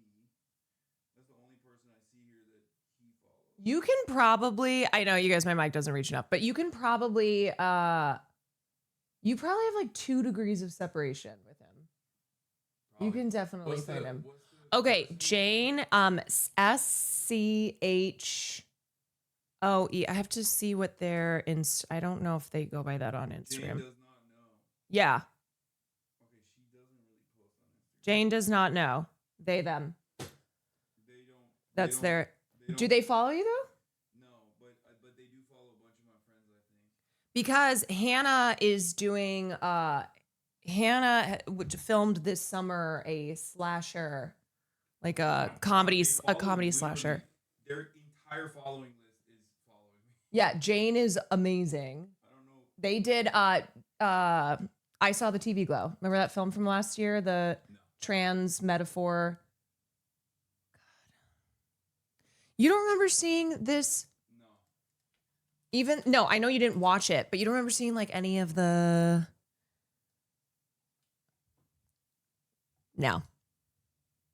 Useless. Truly useless. It's such a beautiful film. It is. It's gorgeous. Anyway, Dane was the director of that film.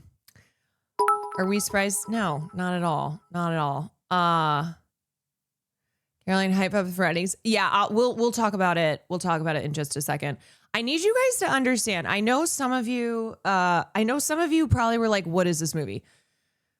Whatever you think of the film, one reason that a lot of times when I show films is because of the enormous impact that they had. This film not only launched Hugh Grant into international stardom, it had a massive, massive effect on culture. So okay, there's a lot to get into with it, but I don't know if anybody remembers Elizabeth Hurley. Do you know who Elizabeth Hurley is? You know who Elizabeth Hurley is. Yes, you do. I will show you. You will see here. You'll be like, oh yeah, she's hot. No, it's kind of, Elizabeth. I know You her. know Elizabeth Hurley. Yeah, I know Yeah. her. Yeah, Okay. I used to have a crush on her. Do you remember this? Was she one of the babes with damn it. She was one of the babes for what's his face? The Shaggy She baby. dated Hugh Grant. Oh no, she's in Austin Powers. Yes. Yeah. Okay, do you remember this dress? This black Versace dress from 19 because it's called the dress. It's like that dress. Okay, I don't know. Okay, so for anyway, one reason too that Four Weddings and a Funeral. Chad, stop spamming men, okay? One reason that Four Weddings and a Funeral was also heavily reported on in American media is because of this dress. Elizabeth Hurley, who was dating Back then, Hugh. shit was just like they just were making up crazy shit to make the news. They were dating, and she wears this Versace dress that has the like giant paper clips. This is a very, very famous dress. That's gotta. What if that like? Or safety pin. What Sorry. if that pricks you in the titty? Well, that's fashion. I feel like it's that's fashion, sweetie. yeah. So she was so hot in this dress that it just had so much media attention on it, and everyone was like, "What is this movie?" Four Weddings and a Funeral. It's a small British romantic comedy. Like, yeah, bitch, I have antacid. I have heartburn. Why are you laughing? You don't even got a trash bag, but you got that Wonder Belly. Yeah, Maximum I have strength. the You have your necessary. You have your Zins and you have your Wonder Belly antacid. That's awesome. Yeah, when we used to have our P.O. box, people would send me antacids because they know I frequently have heartburn. That's funny. Yeah, I had heartburn at the wedding this weekend. Will made sure to bring me antacids. He knows. So anyway, so Elizabeth was dating Hugh Grant, and Hugh Grant was not a major star at the time. This is the film that blew him up into My mom loves international. Hugh Grant. Yeah, all moms. And then love the other Hugh one Grant. is the Will Ferrell. No, Colin Farrell. Colin. I was Firth? like, Colin Farrell. Colin Farrell. Yeah. No, not like this Scottish guy. The No, other guy. Irish. Colin Farrell. No. No, your mom No, definitely. no, it's not Colin Farrell. It's another guy. Colin Firth. Colin Firth. Mr. Darcy. Yeah, my Yeah, mom of loves course. Colin Firth. Love Colin Firth. I never understood it. Also, we were watching The Hunger Games the other day. And let me ask you this. Yeah. Hunger Games second movie. Okay? Yeah. All the ladies I was watching it with, Murat's wife and everybody, they all said this dude was hot. And I don't understand it. Wait, which guy? What was his name? Fisker or something? Finn. The Who does he? Was it Hemsworth? No. I mean, obviously Hemsworth. That's not. No, what? Finnick. And I this was the first time where I was like, maybe he's like appealing to women in a way that I don't understand. He's incredibly sexy. Sam Claflin. Yeah, I didn't understand it. I mean, he looks better here now that he's older. But in that, you did not think that Sam Claflin as Finnick was sexy? I thought he's too sharp. Does that make sense? He's too sharp. He's too sharp? Yeah. What does that Look mean? at the first photo. Because of his jawline? I don't know what it is. He's got like very sharp features. This is the first time where I was like women were talking about how hot a guy was, and I didn't understand it at all. I think he's hot. No, I mean, it clearly, like, everybody was like, "This is the hottest babe," and I was like, "I don't see it. I don't understand it." I mean, I don't think he's like the hottest. I think he's really hot though, and I think he's hot in Hunger Games. Do you think Liam Hemsworth is hotter than him? No, That's I don't understand. I feel like Liam Hemsworth is hotter. no. I think Chris Hemsworth is hotter than Yeah, Liam. yeah. That's classic. How about some love for the third Hemsworth? You know, there's a third Hemsworth, right? Yeah, this is demonic. It's going out. Yeah, you got a bonus Hemsworth, like a bonus Jonas. Yeah, Wait, you've let me never see seen it. the. No, he's ugly, right? It was so What's his fucked name? up to say. Third You don't Hemsworth. even know his name. Luke. It's Luke. Ooh. Luke. Ooh. Wait, he's an actor too. He's an actor. Yeah.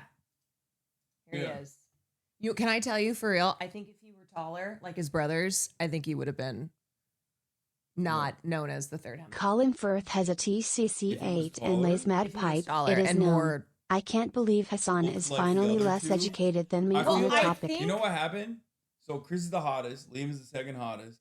And by the third is just, or was he the first one? Is Luke the first one? Luke.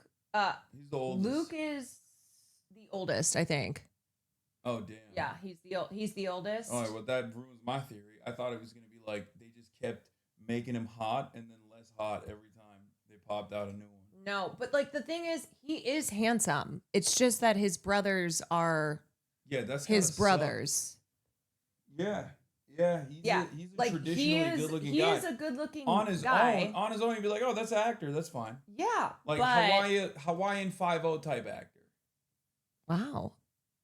Wait, was he in that? No, but I'm surprised you even pulled up Okay, Hawaii 5-0. Yeah. I'm just saying I can No, see I'm him just in surprised- Hawaii 5 or Hawaiian 5. I don't know. Yeah, I can see him in a show. I can see him in a TV show like that where he's like the main guy. Well, Rugged. he was in Westworld. Okay. He's good, He's a rugged cop that plays by the rules, but you know, he has a fucked up life. He's also in a shark movie. I can't remember what it is. Wait. Sharknado? No, it's not Sharknado. Damn. Wait, no, is it him? I don't know. I can't remember. There's another guy who looks like him. I thought you were talking about Josh Hutcherson at first. Who plays PETA. What the fuck's going on? Will? Scared the shit out of me. What's he doing No, in it's here? Isn't just he Farley. streaming? He is streaming. I was gonna send everyone over. Dude, I tried to order Will balloons, and all they had were, first of all they had were "It's a boy," like That's great. gender. But That's then then apparently they're out of balloons, and then he said there's no gendered ones. I'm like, that's okay. I Any just balloons. The fuck? Yeah. What do you mean? I'm just chilling, dude. he came over to say hi. I was gonna send everyone over to you in a sec. Yeah, dude. He lives here saw, now. I saw the guest room. I was checking it. I was scoping it out. No, the reason he came in here was to steal my. Her zins, which to is steal my get my nicotine. get back. And then we Yeah. started looking at cute guys. You know me. Okay, so one time, Josh Hutcherson. Josh. Him. You know him. He plays PETA. Yeah, yeah. That's a weird ass name, by the way. PETA. PETA Malark? I know, it's strange. That's a weird. PETA Malark is the weirdest name. He came in Nightingale one night, and it was my job to walk him to the table he had to go. It was really busy that night. It was a Saturday.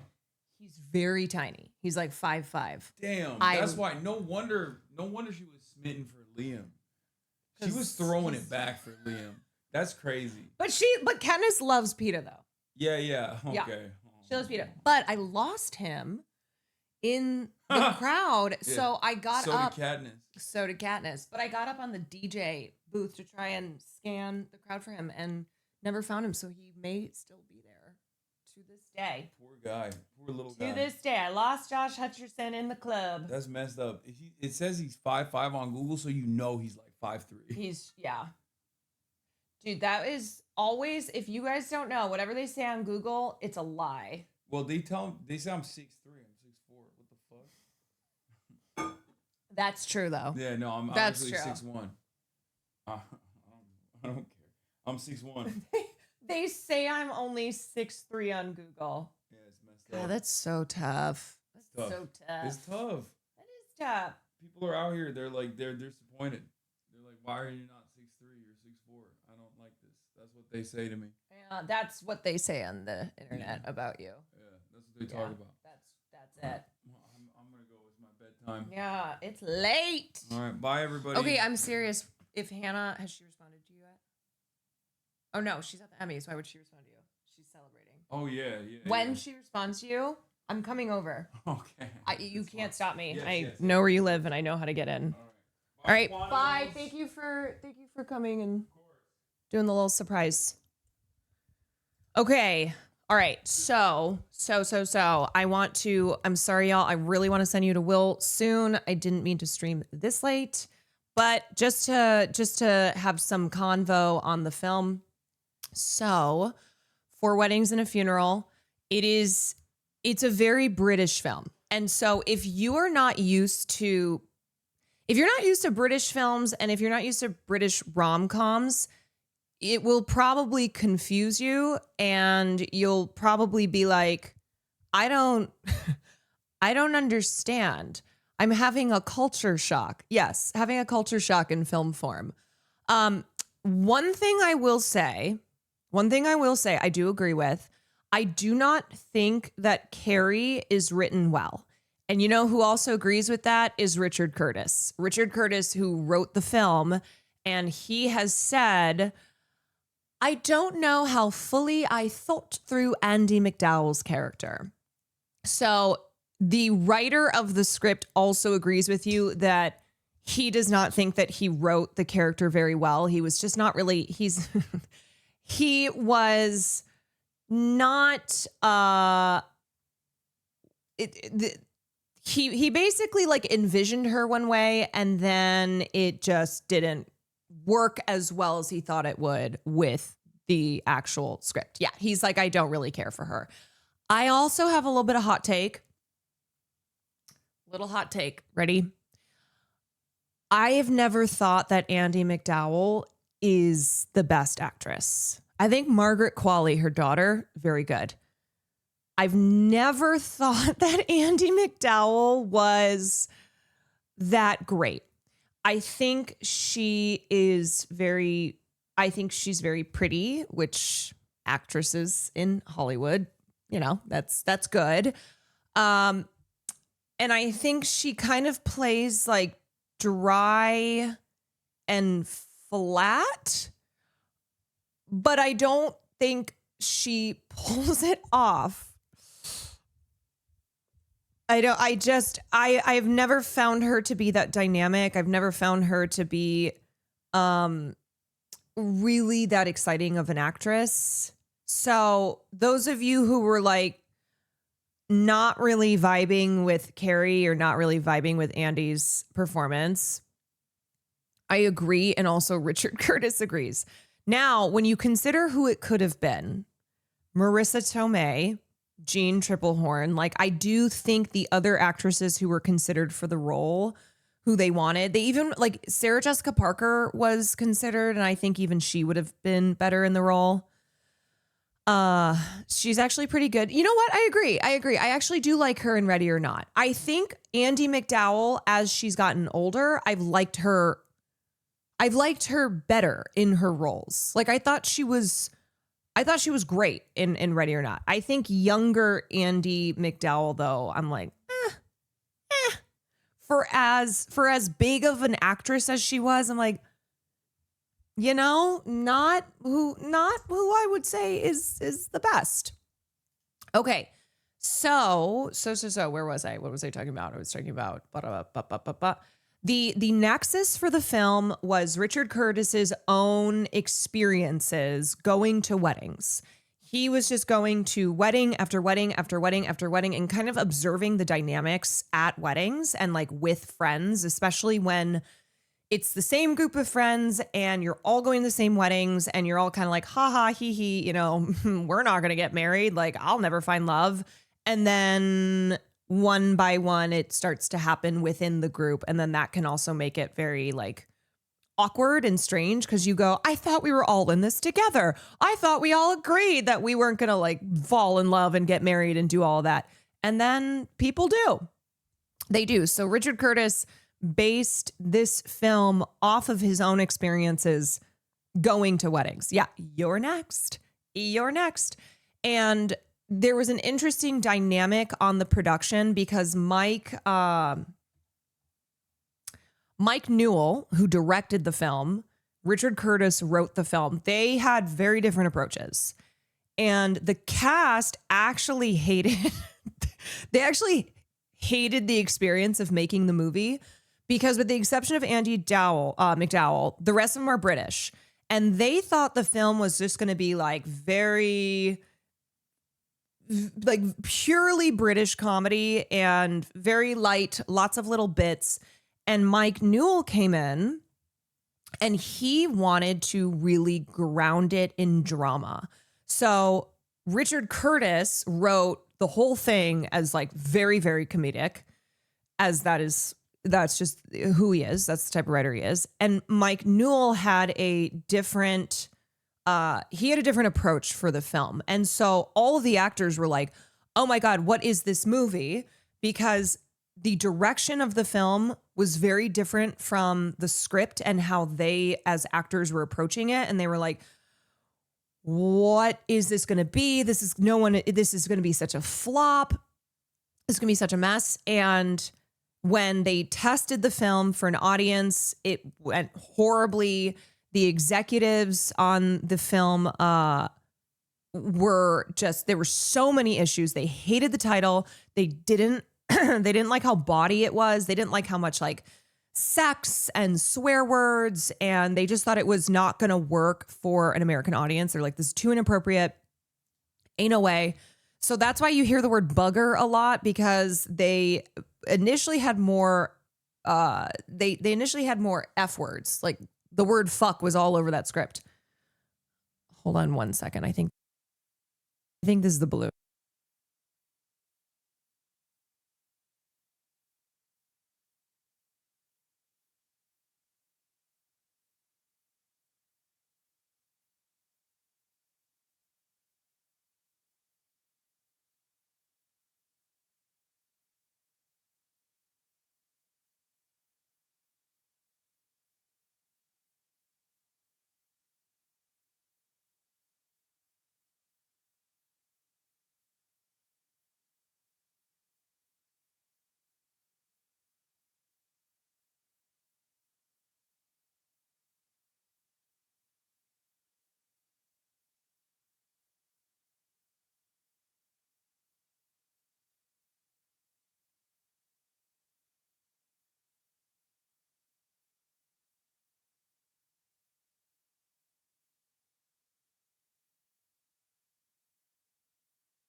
Oh my God, you guys.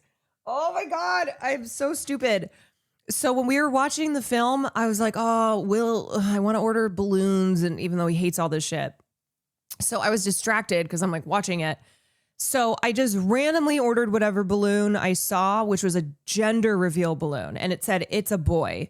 So the delivery driver, he messaged me. He's like, the balloon area of the grocery store closed at 5. And I was like, oh, that's okay that you can just grab whatever balloons. But I think he was confused because he thought it was a gender reveal party. And he's like, I didn't want to just grab a happy birthday balloon because I had said, he's like, I didn't want to just grab a happy birthday balloon because that doesn't make sense for a gender reveal party when really what it is a birthday. And I just clicked on the fucking balloon that I saw, which turned out to say it's a boy. It turned out to be so then the delivery driver was confused. He's like, I felt I felt bad because they didn't have gender reveal balloons, and I obviously didn't want to get you something else. And he's like, and now I saw your message. I'm like, no, dude, it is completely my fault. Don't. Nope, this one is on me. Will is a boy. That is true. That is true.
Help try to lead us in the bit strike, and then I'm going to do my not gender reveal for his birthday.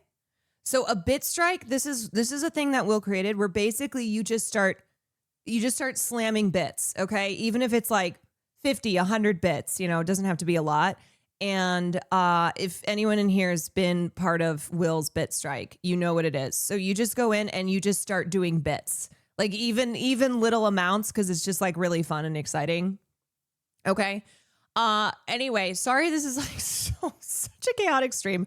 I will see you guys tomorrow. We'll cover Emmys and all that. You just spam small amounts to clog up the chat. Yes, goal is to flood the chat with bits. Okay? Alrighty? All right, let's do it.